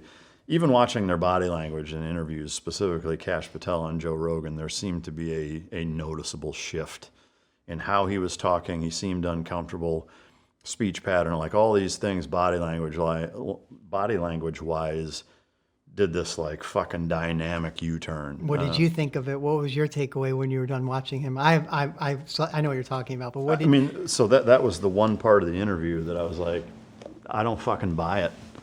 Like, you know, even if I, not that so you don't buy that he committed suicide? I don't, no. I'm curious, what do you think happened? I mean, I don't know, is the short answer. I mean, I think he was killed for all the same reasons that the list hasn't been. I mean, he's the walking Epstein list, right? Like, So the thought would be that someone got into where he was being held, went into the jail cell. not necessarily. I don't think it was a fucking Mission Impossible, Right. you know, Ethan Hunt fucking, you know, scaling.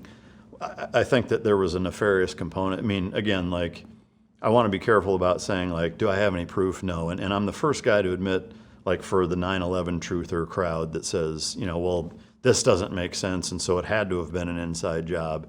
And I realize I'm contradicting myself. Whatever, you can shitbag me all you want. Here comes the comments. Online, but you know, it's the correlation doesn't equal causation thing.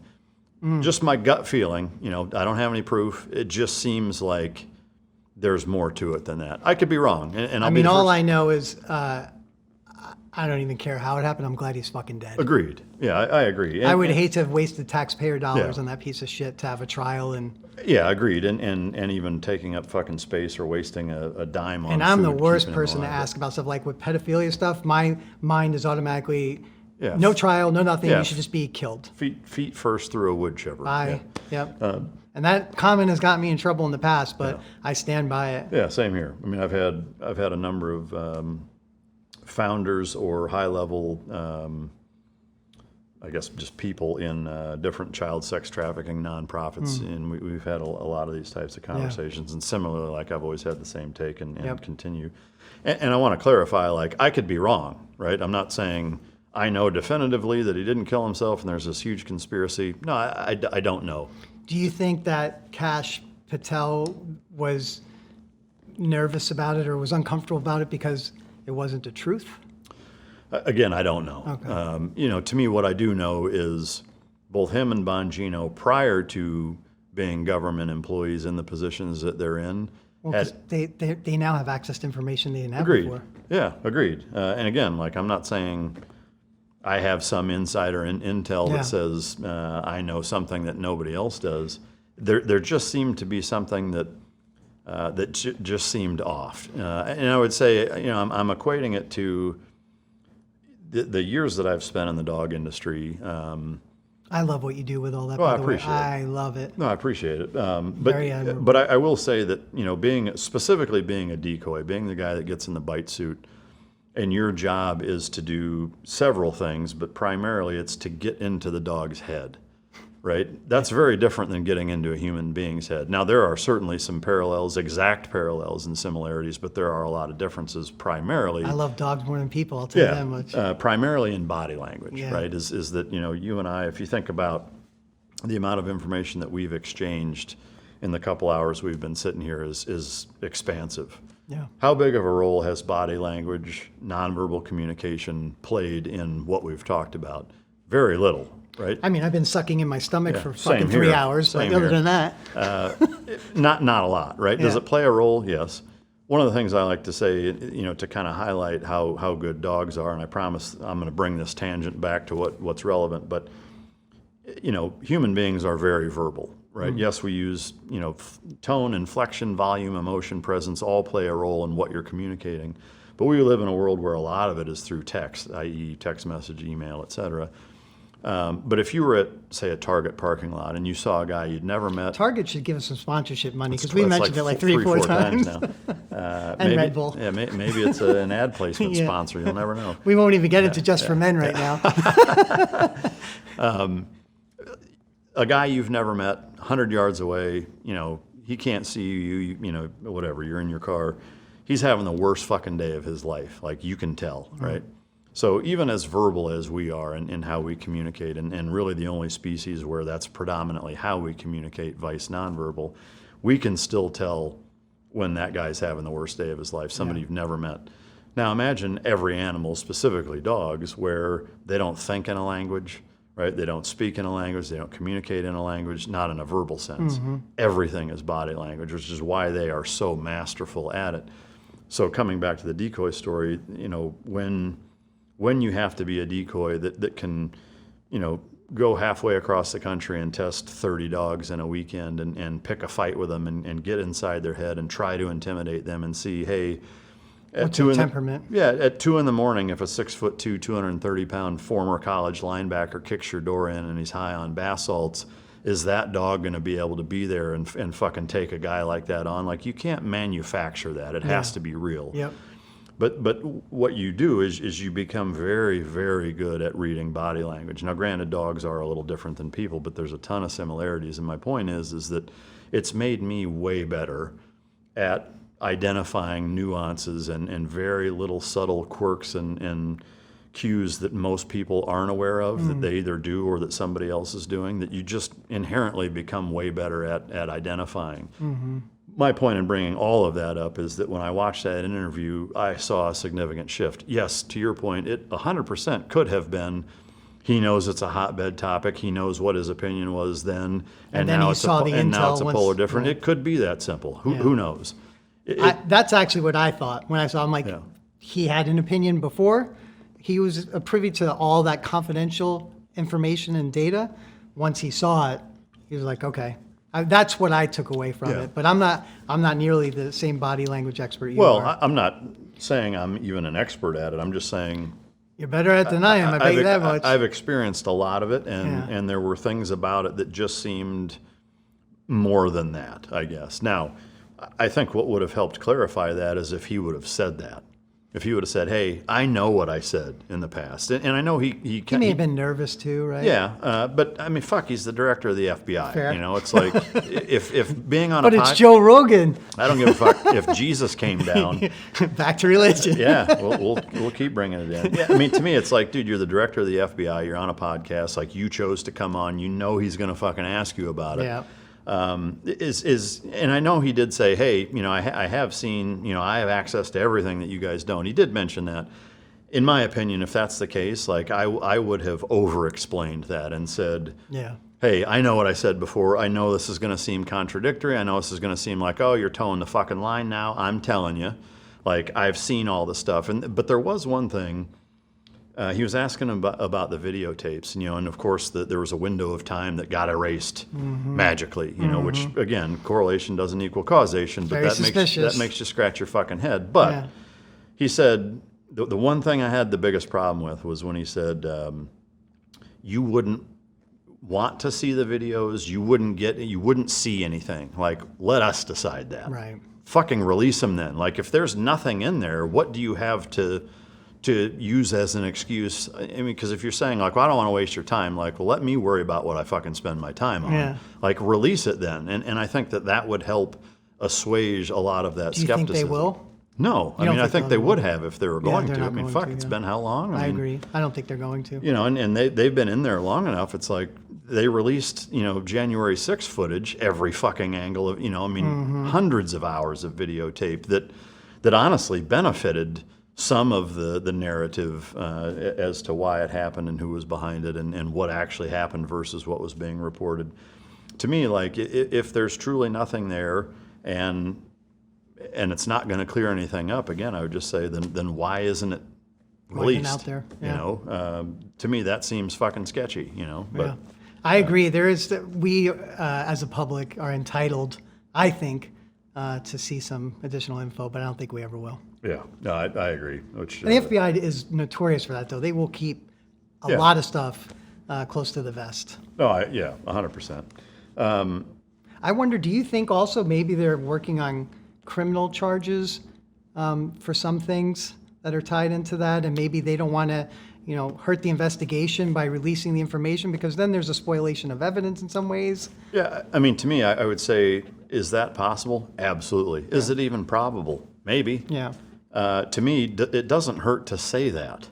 I agree You know, with that. Yeah. I mean, because police chiefs and sheriffs and spokespersons, people, for pick a fucking 3-letter acronym law enforcement agency at a federal level, they use that excuse all the fucking time. You're asked a question and it's an active investigation. Like, there are some things that we have. I'm not going to comment on it right now because I don't want to give anybody, like, well, fucking say that then. Yeah.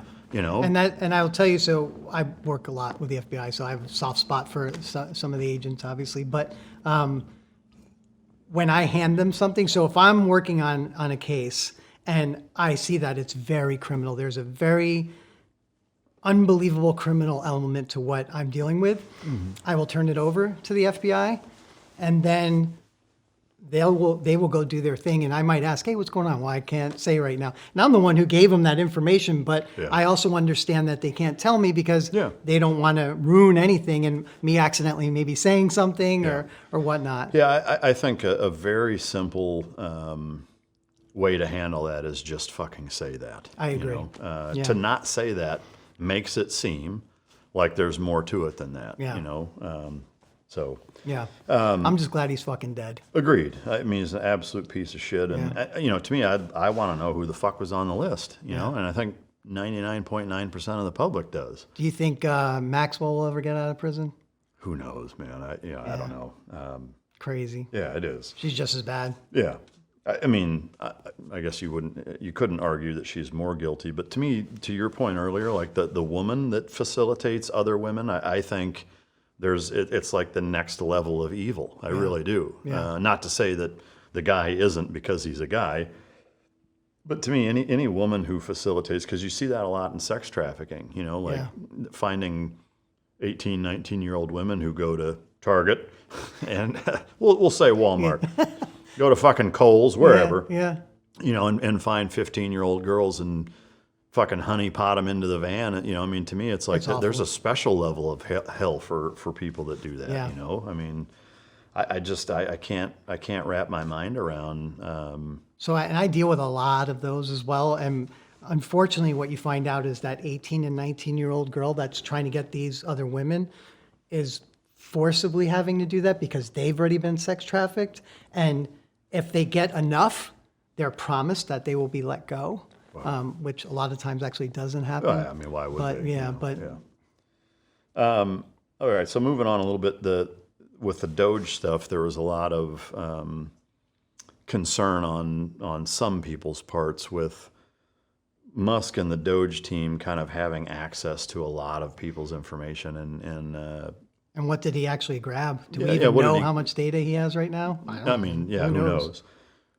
Being in the realm that you're in, is that a concern for you? Huge. Yeah. I remember, Elon's very smart. Whether people love him or hate him, if he's quirky and all that, I can tell you he's smart. I don't think anyone's going to deny that.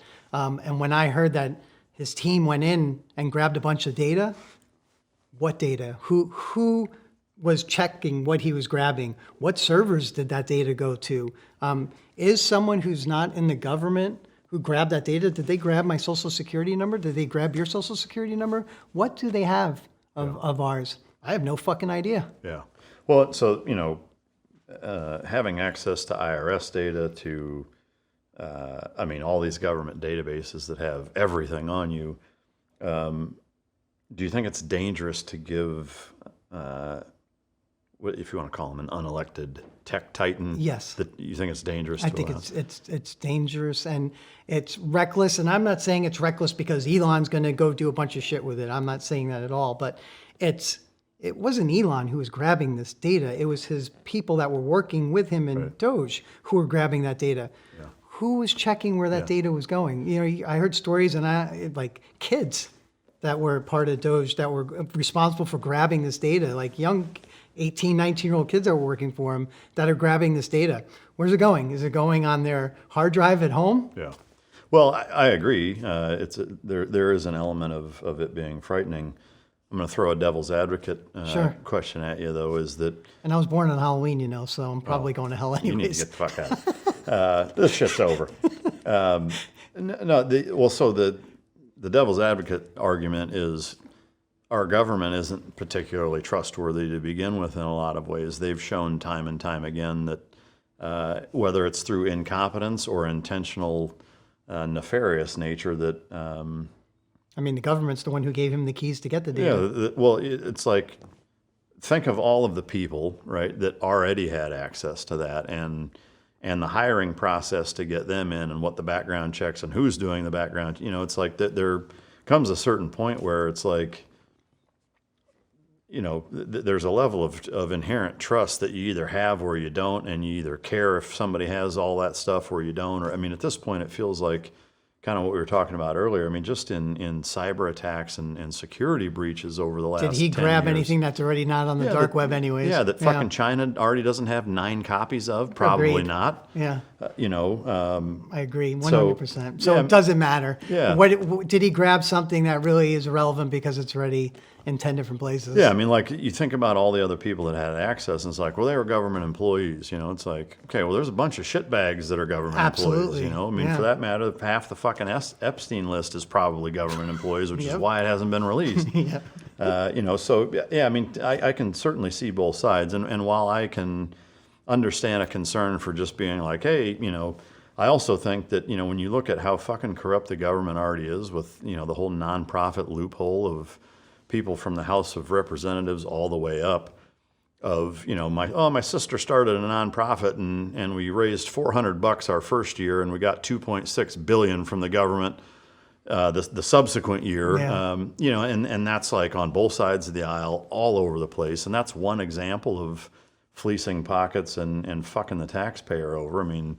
Ukraine is a whole other issue. I mean, you know, so to me, like, something had to be fucking done. Yeah. You know. I agree with all of that. I mean, it is out of control. And I remember when they were first releasing things that they were finding, you know, the wasteful spending.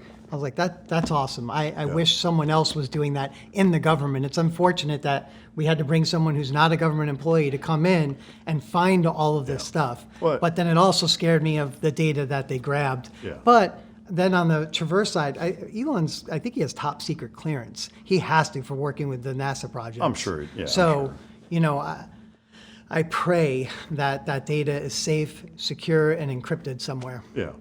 I mean, to me, like, I would rather Elon and the team that he picks and vets to do that stuff than letting Hunter Biden in a bag of Coke in the fucking Oval Office. Like, to me, if I'm saying which one is worse, like, the shit that guy's been privy to, like, I trust these fucking kids that are nerds, frankly, you know, that pal around with Elon and, you know, fucking scored a fucking 2,000 on their SAT, which is impossible. You know, like, I just, while I can understand, like, hey, you got to be careful with that. Like, I don't view it nearly as much, I guess, as worrisome, I guess. You know? In my world, I worry about just because it's data driven. You know, all that stuff is data, and who knows what they grabbed. Right. Yeah.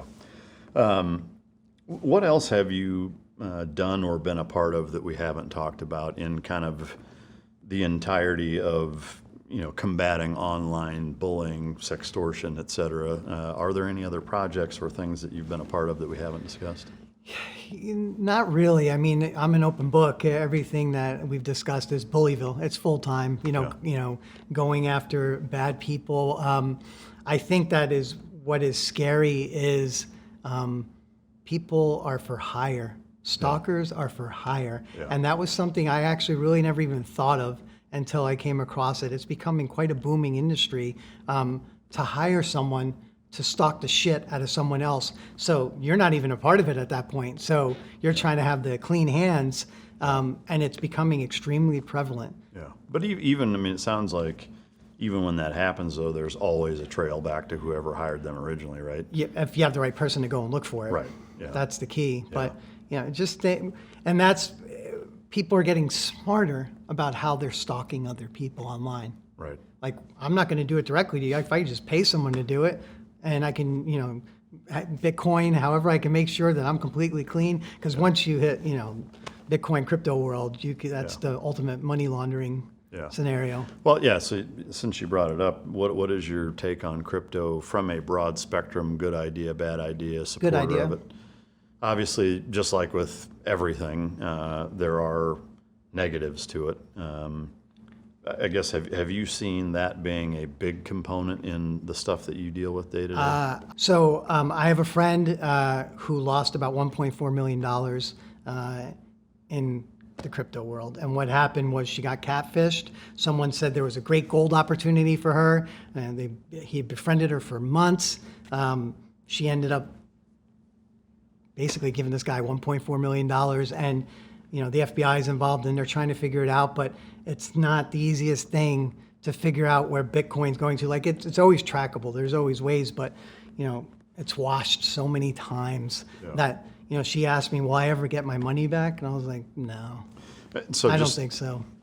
So I guess so that I understand correctly, the pitch was, you send me this and I'm going to give you a bunch of gold at a better price. Yeah, and we'll do this online, and we'll do it through Bitcoin, and here's the exchange that we're going to go to. Yeah. So the scammer created a fake exchange site that very well done, and it looked legitimate. And she actually was looking at her portfolio every day, and it was rising, and there was actual stats, and that was how they were able to get more money out of her, because she kept seeing it grow and grow and grow. And then she was like, all right, I want to withdraw. I want to get my money out, thinking it was a bank and it was easy to do. And poof, gone. Website gone, money gone. Yeah. Went to the FBI. The FBI is working on it. But, she had asked me, am I going to get my money back? And I'm like, I would be shocked if you got your money back. That's fucking terrible. I've never worked on a case where someone got all of their money back. I've worked on it where they've gotten some, but... So I mean, overall, you're an advocate for crypto, but you have to be safe about how you're doing it, and you better know what you're doing when you're investing in it, because it can be very volatile. Yeah. Any tips as far as how to navigate that, or is that beyond the scope of? No, I'm familiar with it. You just want to find a reputable company that deals with it, that's been around for a while, that that when you're buying Bitcoin, it's safe. Exchange-wise. Exchange-wise, yeah. Well, so with that, like, I know. Cell phones being the gateway to so many different scams and whatever, whether it's clicking on links or getting text messages.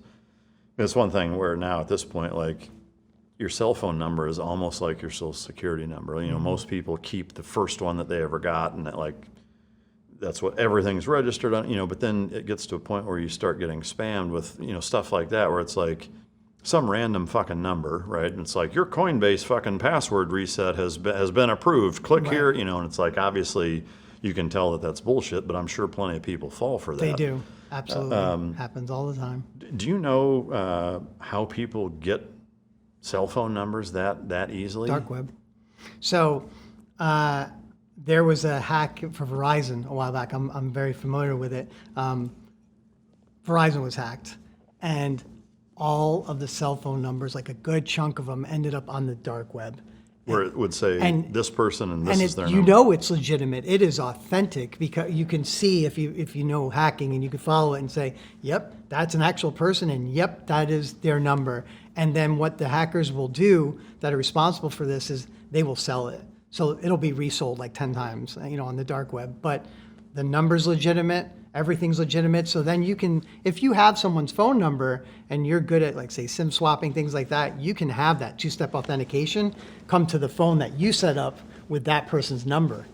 Yeah. It's so crazy. So in that case, like, the actual cell phone number holder would be completely unaware that it even happened. Yeah. Wow. Yeah. What do you mind if I ask you? Maybe you don't want to say. What phone do you use? I have it. I use Samsung. I'm not an iPhone guy. Yeah. I'm a Samsung guy because I can do more with it. It's more of an open ecosystem.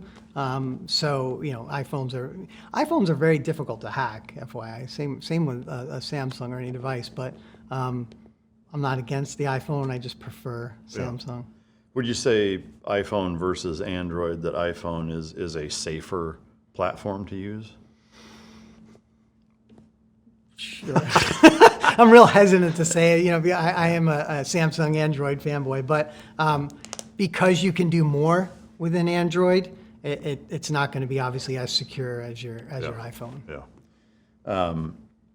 I guess we've covered a lot of ground of, whether it's dark web or sextortion or catfishing, all kinds of stuff. Do you have kind of a 10 commandments of cybersecurity, if you will, for the layman, whether it's parents, average everyday American citizens, or world citizens, human beings, and explain it in a way that people like me who don't live in your world could actually understand it, where you'd be like, here are some kind of benchmark things to live by? I think the number one thing is your home is your castle, and you need to know everything that's going on within that home. So like we mentioned earlier, you want to make sure that you know what sites are being visited, and you can do it on your network. There's no one that would not be able to do that on their home network, to get on their router and see exactly where someone's going, what they're doing, their kids.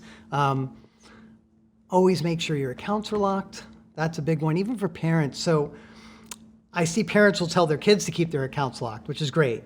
But then I go to like social media? Social media. So I'll see an Instagram page where the child's account is locked. I'm like, well, that's great. And then I look at the parents' page and it's not locked, and they have pictures of their kids playing at the beach. Very innocent, bathing suits, having fun. And then you'll see those images on the dark web where very quickly with AI, they'll be able to remove the clothing of those children. And then your kids are out there and no one would know the difference at that point. So parents, I don't want to say this in a mean way, but you have to practice what you preach, I guess is the best way to put it. Yeah. So if you're going to have your kids' accounts locked because you're saying it's dangerous for them to do it, wouldn't you also want to adhere to that standard? Mm-hmm. I guess in that same realm, hardware-wise within the house, are there do's and don'ts, like only use this style or type of router, or like... I would say the biggest thing is whatever hardware you have, you always want to try and get the latest and greatest for starters, but updates are so important on a Mac, on a PC, or even on your routers, your firewalls. You want to make sure that they're always updated. Have it do automatic updates, so you don't even have to worry about it, because Microsoft, when they're releasing patches, a lot of them are security patches on things that they found where they know a hacker could get into a certain, whatever it may be, and they want to lock that up, so they'll have a patch to fix that. Yeah. And a lot of people will ignore that. Or routers. I've helped people where their routers haven't been updated in 4 years, and here's port 80 is wide open, boop, I'm in. So you want to make sure that you have an understanding of what data is going in and out of your house is the most important thing, and then make sure everything is updated. Yeah. When you say boop, I'm in, is that within... If Wi-Fi? I was a hacker and I saw a wide open port that I can get into, so if I scan your network, I'll just, hypothetical scenario, I send you an email, you click on a link, I now, in theory, would allegedly have your IP address and a bunch of other information. So from there, I will figure out how to get to your firewall and your router on your network, which are sometimes one and the same, but I will scan. I'll do a port scan, basically. You can do this from anywhere in the world. I can. Okay. Yeah. And then once I see there's an opening, that's all I need. And then I'm on your network. And it couldn't even be, that's the other thing I try to tell people. The one thing that a lot of people don't think about with their homes. So I just gave advice on securing your PCs and your phones and your routers and your firewalls, but it's the IoT devices, the Internet of Things. Refrigerators now can connect to the internet and automatically order food that is, needs to be replenished in your fridge, your thermostats. So when you're setting up, I'm going to sound so nerdy right here, so I apologize in advance, but when you're setting up your home network, you should have multiple segments. One should be a guest network. When your friends come over and they want to, you get online, okay, here's a guest network, because you can't traverse from the guest network to your production environment. So like at my house, I have my own entire network, because my kids, if they're playing Fortnite, or who knows what may happen. I'm trying to keep it as locked down as I can, but God forbid something goes sideways, it's on their completely own network and it won't come anywhere near my shit. And then those refrigerators and thermostats, those also need to be on their own network. Right. So you build 3 separate inner networks in your house. Right. I mean, I hear you on the refrigerators and thermostats. I intentionally don't have those for that reason. Yeah. When I first moved into the house that I'm in, it had Nest. And it was several summers ago, we were so strapped for electricity that the fucking state of Texas was actually, and which it breaks my fucking heart to say that a state that I am as proud as I am of did this, but that there were instances of them not allowing you to, like, basically going into your thermostats and raising the fucking temperature to a certain temperature so that you wouldn't use so much. Like, that shit drives me nuts. Yeah. The second I heard that, I had a fucking company come put analog fucking plain ass shitty thermostats in because it fucking drove me nuts, Yeah. you know? And I refuse to have a refrigerator that's going to order anything. Hey, what do you think about solar panels? I mean, I don't have any, but I know why you're asking that, is that I'm sure that there's some sort of workaround there that's fucking bad news, right? That too, but I was just thinking, we're contemplating that, Yeah. and I was like, okay, well, what's the ROI Yeah. on having solar panels? So I started to map it out, and It seems like a wash. it seems like a wash. Yeah, same with windmills. I mean, where my kennel facility is, it's windy as fuck out there all the time. And except when it's 112 fucking degrees. That's the one day it won't be fucking windy. But I actually looked into having these like residential size windmills. And it was basically the exact same thing. It was like, okay, the cost is X, What does a windmill cost for residential? I've never even it was like 16 grand, I think, Okay. something like that.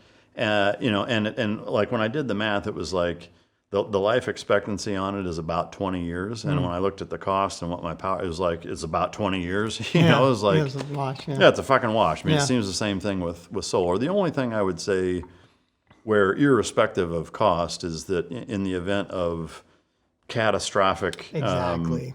power grid failure, then it's like, now you're talking about that shit's worth its weight in gold. you Yeah, know? we were talking the other day about, just per your point. So if there was everything that's going on in Iran right now, in Israel, and just thinking if, God forbid, something, like you just mentioned, catastrophic happened and the grid's down, Yeah. and you have your solar panels and you have your power wall, your Tesla power wall, that's fantastic. Yeah. And then we were talking about, what about gas? Do you want an electric car instead in case of a catastrophe? Because if you're going to go get gas, Yeah. I bet you the lines are going to be a mile and a For half sure. long. If there's even gas to Yeah, get. yeah. So that I was basically trying to convince my wife that I wanted to get an electric vehicle. Yeah. That's where I'm at. Yeah, I mean, like, if you set aside resources and it's like, okay, price is no object.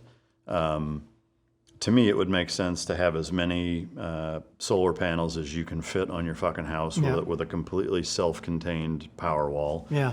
Have a whole house generator that's hardwired into the natural gas. There's no guarantee because they can shut that off. Yep. But it's a backup. Yep. And then I would never have an electrical vehicle as my primary or only vehicle.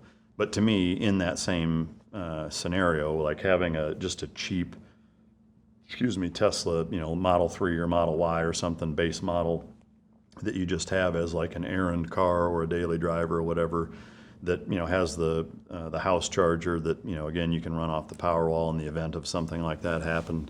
I think that makes sense. Now, is that paranoia or overkill or frankly not realistic for most people? Maybe, probably, I don't know. But I do think that that's probably a smart way to set your house up for something like that. Yeah.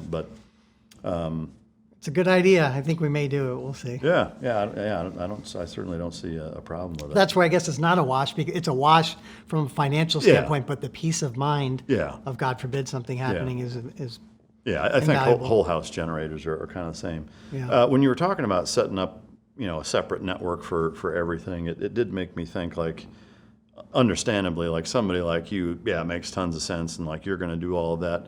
One thing that's always made me pause a little bit is that, like, for most people that either can't or won't educate themselves to the degree with which would be necessary to pull that off in a manner with which it would actually be effective and secure, they would hire an AV company or whatever to come in and do that. To me, there's like that Geek Squad. Oh yeah, there's that element of like, well, so now this motherfucker, like, how do you know the technician, isn't on the dark web selling your shit? I mean, who knows? Yeah. Like, you don't know. He could have made a backdoor that you would never know. Yeah, like, and obviously people who are good enough to do that for a living are plugged into all that shit. So how would you even navigate hiring somebody? I mean, there's no guarantees, but like if you were going to advise somebody who, like, I would just find a friend. Yeah. Everyone has a nerd friend. There's everyone. You have one. Yeah. So I mean, everyone has a nerd friend that can come in. Yeah. I've helped friends, to set up their networks, and Yeah. even with Bullyville, and I don't know if I mentioned this earlier. Bullyville's free, so we never charge anyone ever. So to how help. do you guys make money, if you don't mind me asking? I fund just it. don't give a shit? No, I self-fund it. Okay. With my other job, but Do you take advertisements or no?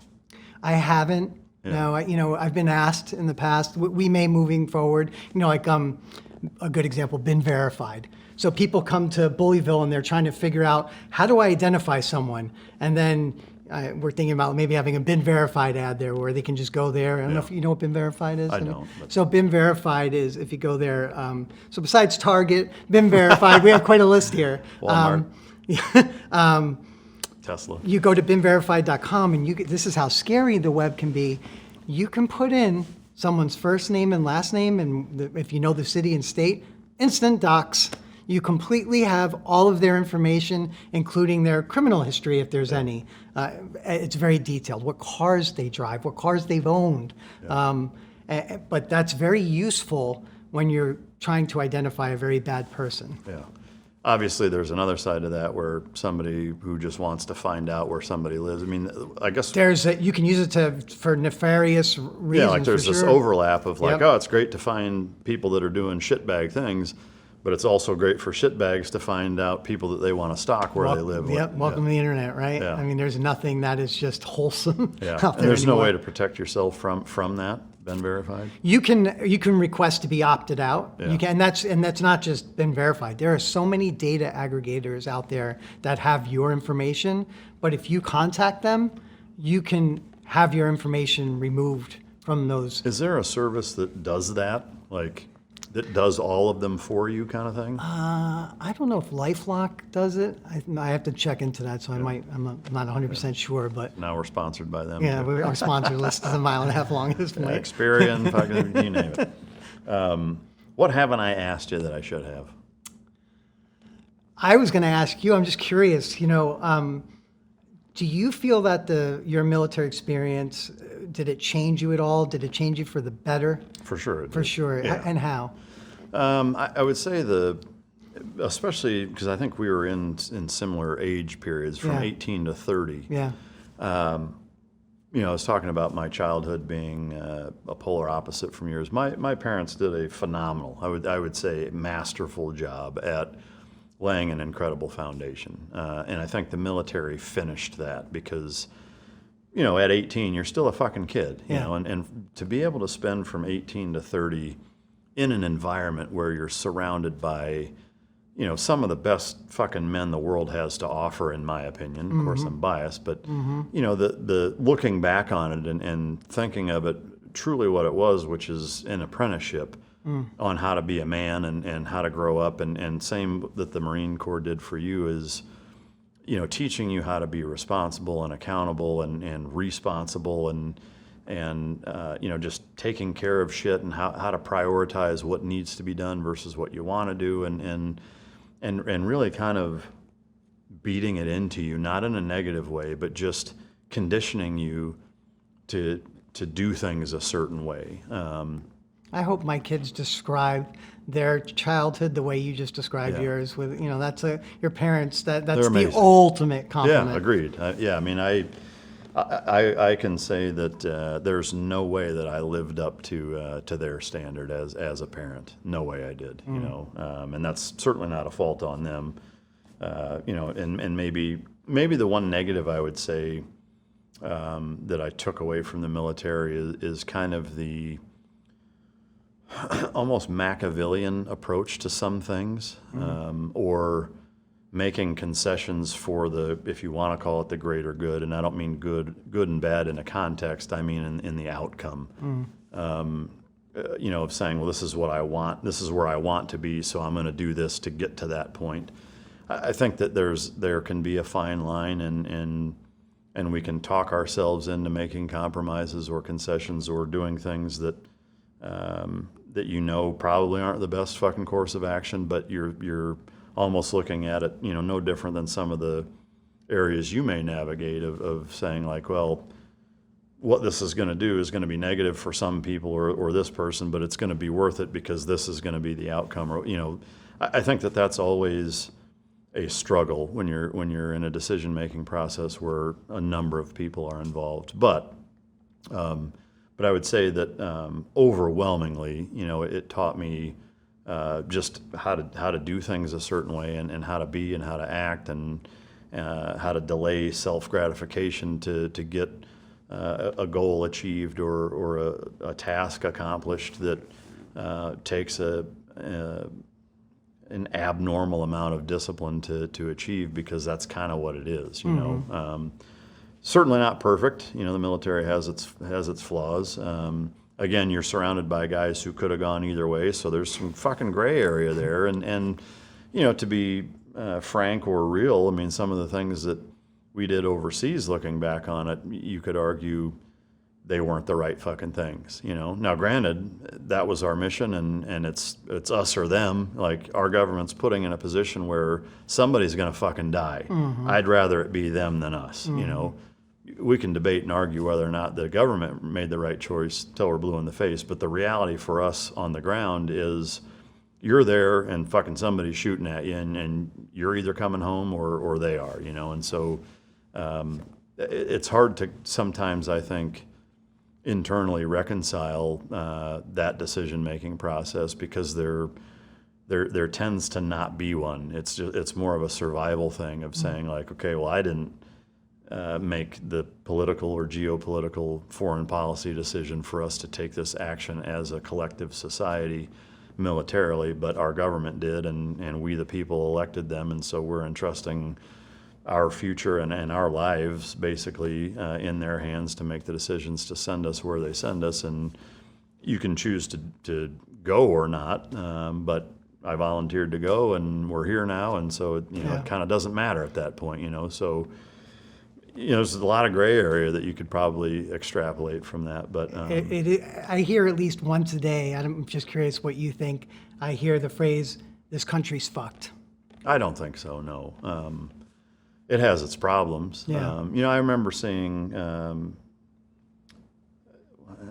mean, it's been off and on. I mean, since I've been paying attention as an adult to the media, at least a little bit of, or actually, no, let me take that back. I remember the first Trump campaign, not to turn this into politics, but, you know, when he came out with the Make America Great Again, there were a lot of subsets of the population that said, you know, when was America ever great? I heard that a lot. And, you know, to me, it's like I think people are mistaking great for perfect. You know, this country has never been perfect. It never will be perfect. It was designed by and is executed by human beings who are inherently not fucking perfect and make mistakes. But if you look at the collective experience that this country is, I think it's hard to argue that there's been a better example of a society in our modern species recorded history. Doesn't mean it's perfect. Made plenty of fucking mistakes. We will continue to make them. I don't think this country is fucked. I am given a lot of encouragement by, before we started recording, you know, talking about having you know, a younger guest on that was, you know, started a company that works on weapons for the Department of Defense. And as much as I've knocked millennials and now coming into Gen Z over the years, both on the show or just online or whatever. I'm actually really encouraged by a lot of the Gen Z folks. Maybe it's come full circle where the millennials were kind of the weak link. I say no knock to millennials, but I mean, it seemed like it was getting worse and worse. Video is going to be something else. It's going to be that way no matter what. But I do think that the pendulum is kind of swinging back up, whether it's the cancel culture, politically correct. Like, I do think that as a society, we do seem collectively a little less sensitive than we were, say, 4 years ago, 4 or 5 years ago. Not to say that we're not overly fucking sensitive or overly politically correct still in many ways, but I think that it is coming, that overcorrection is starting to assuage itself a little bit and things are getting better. And I do see statistics of like alcohol consumption as an example, and even drug use, people taking better care of their bodies and being proactive and self-starters where they, educate themselves through online, whether it's YouTube videos or online universities or whatever, and finding workarounds to traditional universities or learning trades or skills or whatever. So I think, a country can only implode for so long before it's almost a Darwinism effect of where there's, even if it's subconscious, a understanding that there are things that you have to prioritize, and again, from a species standpoint, like what's the primary goal of a species? Well, it's fucking replication and self-preservation.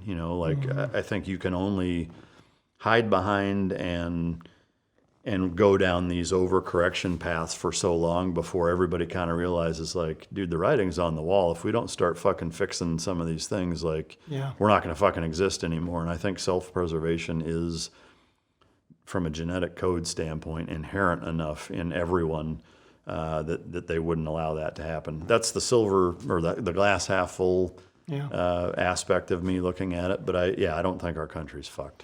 Do you see... Who's interviewing one you thing we at deal this about is the opioid addictions that I have veteran friends who have had serious injuries where they have to take them. I mean, they would be crippled by them. And then I see like CBD and all that. What is your take on all of that?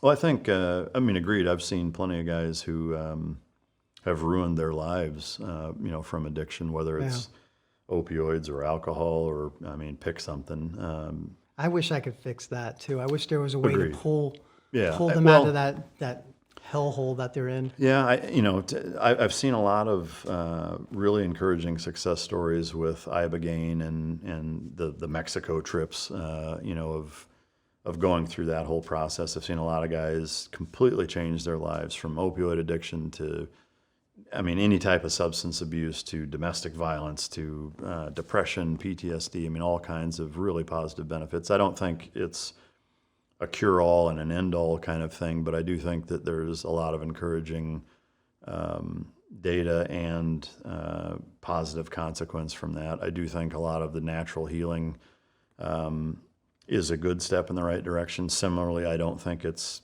the one-stop shop, nuclear bomb of getting rid of all of the problems. But I think, those two things in conjunction with really focusing on purpose. When I look at, I've had a lot of guests on the show, in the last 7 years of, some guys who've had a lot of struggles and some guys who haven't. And, I've just picked up along the way, I guess, seeing some of the parallels. And to me, the most common one I see in guys that struggle versus guys that don't are when they get out, even if it takes some time, find something. And it doesn't matter what that thing is, but they find something that they feel fulfilled by.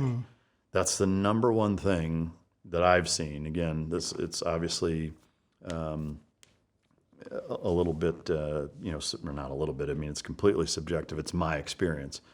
But, I've seen quite a few guys come and go out of here and just, in the communities that I've been in, is it anecdotal to a certain extent? Yes. But the the guys that struggle, irrespective of what they've been through, because, most of them have seen and or been through or committed some pretty gnarly shit. And the guys that struggle with it are the guys that don't have that thing that makes them feel like what they're doing fucking matters. Yeah. That's the one fucking common denominator, and the one difference between the guys who, turn into being a beacon of fucking hope for those who don't have it, and the guys who just continue to go down that spiral of destruction, just don't have anything in their life that they actually feel like is making a difference. And I think, especially for military guys, the higher level in the military, in terms of what the felt impact of what your job in the military was, like what impact it's having globally,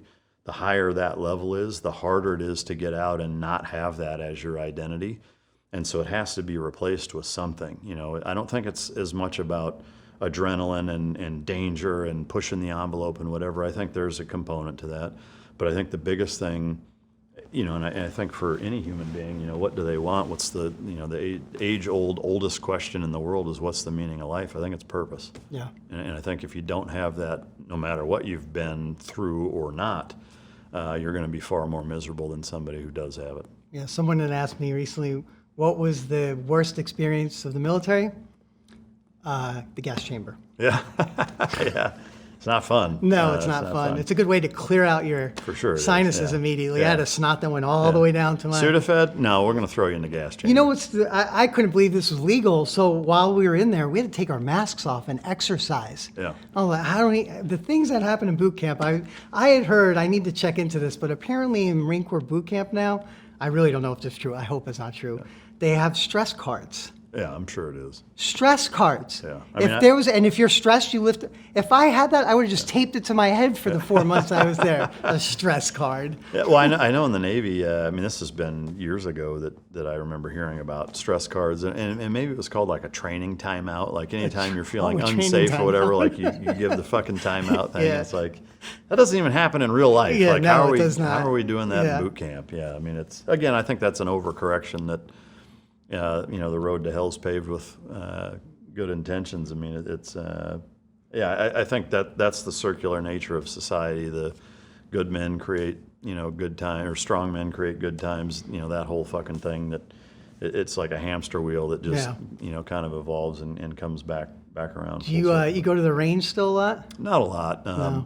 At my kennel facility, I have a one lane. I wouldn't call it a range, but I have a berm set up with railroad ties and sand behind and a metal target, and so I'll dump a few mags through that, occasionally. I would always rather do it there than go to a range, just because I don't like some 24-year-old fuckwad, telling me hey, you can't fucking do that. Like, dude, shut up. Yeah. Like, just go fucking watch somebody else. I get that.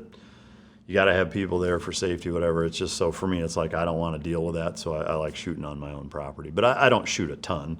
I try to shoot enough to feel like I'm not completely fucking rusty. Right. But I'm not one of those guys that's like a total gun nut that tricks everything out and puts fucking 30,000 rounds through a gun a year. I knew in boot camp when we were on the range, I was like, I'm not the best shot here. Like, they have the lollipops that go up when you're 100, 200 yards, and I was...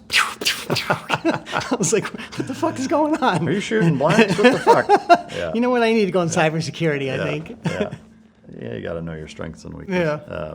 Anything else you want to bring up or that I haven't asked? No, I appreciate this. I'm so glad that we finally got to do this. Me too. I've been looking forward to it for a long time, and I really can't thank you enough for coming. I know you're a busy guy, but man, the work that you've done and continue to do, to me is as important as it gets. And I'm not saying that to blow smoke.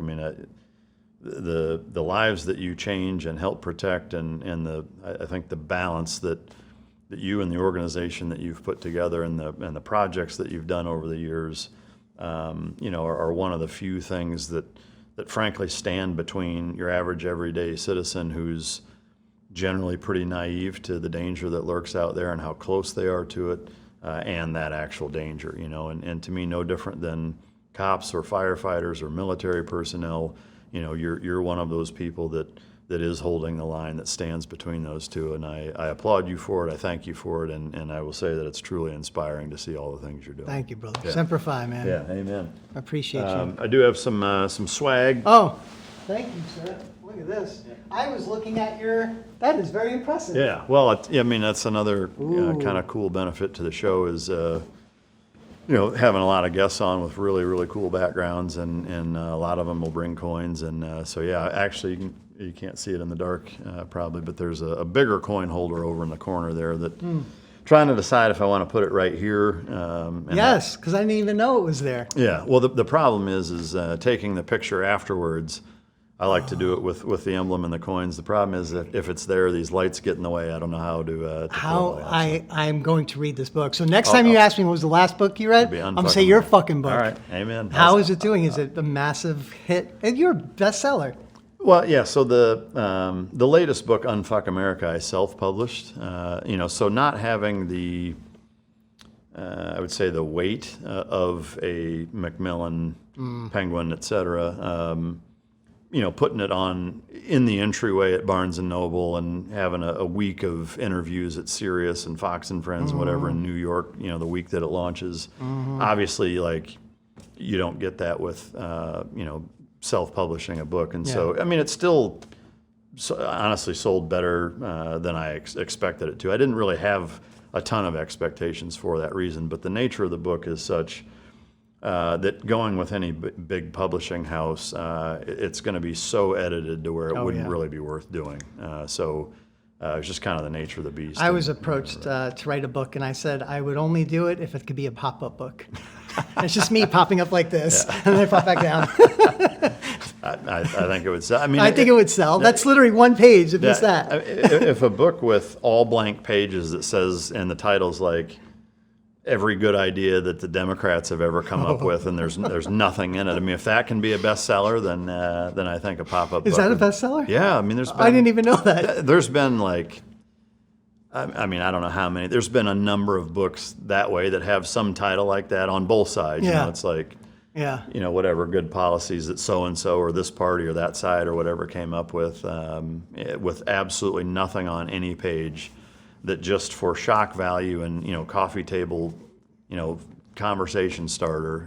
I mean, it's a brilliant idea. It's like takes. I think the most brilliant idea of a book was on Seinfeld when Kramer came up with the coffee table book, where it was a book and a coffee table. I was like, that is pretty fucking brilliant. Yeah, absolutely. Again, I can't thank you enough for coming. I appreciate it. You're the man. I appreciate really it, looking bro. forward to the special coming out. If you haven't seen the one on Netflix, I encourage you to do it. It's obviously still very popular and well done. And as soon as your new show comes out, can you say when it's coming out? Or Soon. So I've finished the filming part that I needed to do. So I know we're doing some pickups and some post edit, but I'm this year? Yeah. Oh yeah. Okay. Awesome. Yeah, I'm very, very excited about it. It's going to be, and if you don't have the time to go see the 3-part Netflix docuseries, if you go to my Instagram is where I have it posted. It's Bullyville. Just look up Bullyville on Instagram. I have pinned. Vice News did a documentary. Oh, cool. About what happened, and it's just one episode, and it's pretty brutal. You just get to see exactly what happened to Hunter Moore. It's the Blinkist version of it. Yes. Yeah. Awesome. That's the Blinkist version of it. Yeah. Yeah. Used to be Cliff Notes, now it's Blinkist. Yeah. Awesome. Well, thank you again for coming. I appreciate it. To the listener, I hope you guys got some good lessons and tips, and really take them to heart and try to implement them, because obviously there's a lot of potential for some pretty evil shit out there, and the last thing anybody wants or needs is for that to infiltrate your house and your family. So, And if they need help, they can reach out to me. Yeah. I'll try and respond as quickly as possible and help any way I can. yeah, much appreciated. I hope you guys enjoyed it. If you didn't, you can choke yourself. And until next time, this is Mic Drop. Have you seen The Accountant 2? No. Have you seen the first one? No. No. I've seen trailers for it with Ben Affleck. Well, yeah. I mean, so to me, like, there's an element of, I mean, I don't want to ruin. Well, fuck, you haven't seen it. I'm going to have to ruin You something. ruin I it, guess. yeah, please. There's this like hidden group of like autistic kids that don't work for the government, but they help out the accountant who's also autistic. And they show these flashbacks to his childhood where, you know, it kind of sets the stage for it. And then he ends up being this like phenomenal forensic accountant, basically, but almost like Ozark style, you know, has laundered money for cartels and mobsters. And Ozark was amazing. yeah, well, I think you'd love The Accountant. Okay, I'm going to watch and it to now. me, the second one, it's one of the rare sequels that's at least as good as the first one. But him and his brother grow up. His brother's not autistic. He is. But so he ends up just being this fucking wizard with numbers and kind of this on the spectrum ability to view things differently, whether it's solving cases or laundering money or helping the government find criminals or whatever. But over time, he like recruits these young kids to do like kind of this ability to hack into traffic cameras and people's fucking routers. And like there's this scene where they're trying to identify a person from a crime scene, and they only have like the FBI has 2 traffic camera angles where you can't see the woman's face. And so this team of like autistic kids, like it's almost like a competition. They're like trying to fucking pull up all these other Ring cameras and, you know, all this other stuff, and they end up finding like on a Ring camera, they see this chick taking a selfie and they can see her face. They figure out who it is, where she lives. They hack into her fucking Wi-Fi thing and then her power thing, and then they ring her Ring doorbell. They turn her TV up and they hack into her computer and get into her phone. Like, and it's all like, I mean, I have no doubt that there's a fair bit of it that's far-fetched, but Everything you just mentioned can be done. well, yeah. So I mean, like having not seen it, obviously you're not 100%, but I mean, to me, like seeing that, you're just like, holy shit! Like, how realistic is that? I mean, it sounds like It's very realistic. You know, the autistic thing, you know, obviously with my brother and everything, but I have someone on my team who is autistic, very much on the spectrum, and he is at another fucking level. That's wild, For man. real, another level. Like, I've watched him author thousands of lines of code, which it's not the easiest thing to do. And when I code, you know, sometimes there might be a mistake, but it'll get caught very quickly. I can see like, oh, I fucked up here because I'm trying to run whatever command and it's not working. He has never made a mistake, never. And he's been doing this with us for quite some time. man, that's fucking nuts. Yeah. Similar, there's a movie called Drop. Have you heard of it? I need to get out to the movies more, apparently. I guess. I mean, another one kind of similarly, like the premise is this chick who has a 4 or 5 year old son. The father was a domestic violence thing. He ends up killing himself as the cops are coming up, you know, to save the day or whatever. Fast forward several years, she's on this date. It's like a sort of blind date, or like they've been going back and forth on a dating app for months, and now it's their first in-person meeting and date. And while she's at this restaurant, she's getting airdropped like pictures of, you know, it's like, check your fucking security cameras, and all of a sudden like her sister's babysitting her son, and there's this masked gunman fucking staring at one of the security cameras, and she's seeing it. And there's these airdrops like constantly saying, do this, do that. If you know, if you tell your date, your son dies. If you call the police, your son dies. If he leaves, your son dies. Like all this stuff. And the goal is that it ends up being, he's like a photographer for the mayor and uncovered like some corruption bullshit. And he's got in his camera bag a fucking hard drive or a memory card in the camera that has all the evidence. And so they're like, you know, get him to fucking leave and pull the fucking card, take it to the bathroom, smash it, you know, flush it down the toilet. You know, look in the fucking paper towel holder. There's this little vial of poison. Like, you have to fucking poison this guy. Wow. But it's like, there's a fucking gun to your son's head if you don't do it, if you alert anybody. You know, it's like all this same crazy shit that it's like they have eyes everywhere. Obviously, there's somebody in the restaurant, and like as the audience, you're trying to figure it out at the same time. You see all these different people that are, you know, on their phones. It's like, maybe it's this guy, maybe it's that, you know. But it's similarly a fascinating and terrifying view into the ability to use technology to just completely fucking railroad somebody. And you know what's the easiest way to do that? if I, theoretically, Allegedly. hypothetically, if I were to hack you, I probably wouldn't go the link route. The first thing I would do is I'd go on the dark web and find a data dump that's going to have your shit in it. And what I can almost guarantee with people that this happens to is they use the same fucking password across the board for everything, for their banking, it's just easier to use one password, and I'll know that. So in that type of scenario, if you get into one thing in your world, I'm in all of it. Because you use the same password for all of it. So I control every aspect of your life during that period of time. Dude, it's fucking terrifying, man. And so, like, once you're in there, if you have access to somebody's email, their bank, it's like at that point you can. I mean, look what happened to Hunter Moore. Yeah, I mean, you can do everything. Not right? me. I'm just saying, look what happened to him. What could have happened. And that's exactly how that happened. Is someone's using the same. That's why I always tell people, and it's such a pain in the ass, and I know it is, and I'm sorry it has to be that way, but you really should, if you can't go passwordless, which is the best way, which is MFA, if you have to have passwords, it should be separate for everything, and it should be so fucking difficult to figure out. And change 25 characters, so like something in your head that you can remember, a rhyme or something, and then you want to change it no more than every 90 days. 90 days max. Oh, you mean every 90 days you should go through the process, unfortunately. And a lot of people use like LastPass. There's things online you can use, although I believe they were breached. So when that happens, the best way to do it is you have a spreadsheet, you put everything on there, you then print that. You delete it off of your machine, and you take that and you put it in your safe.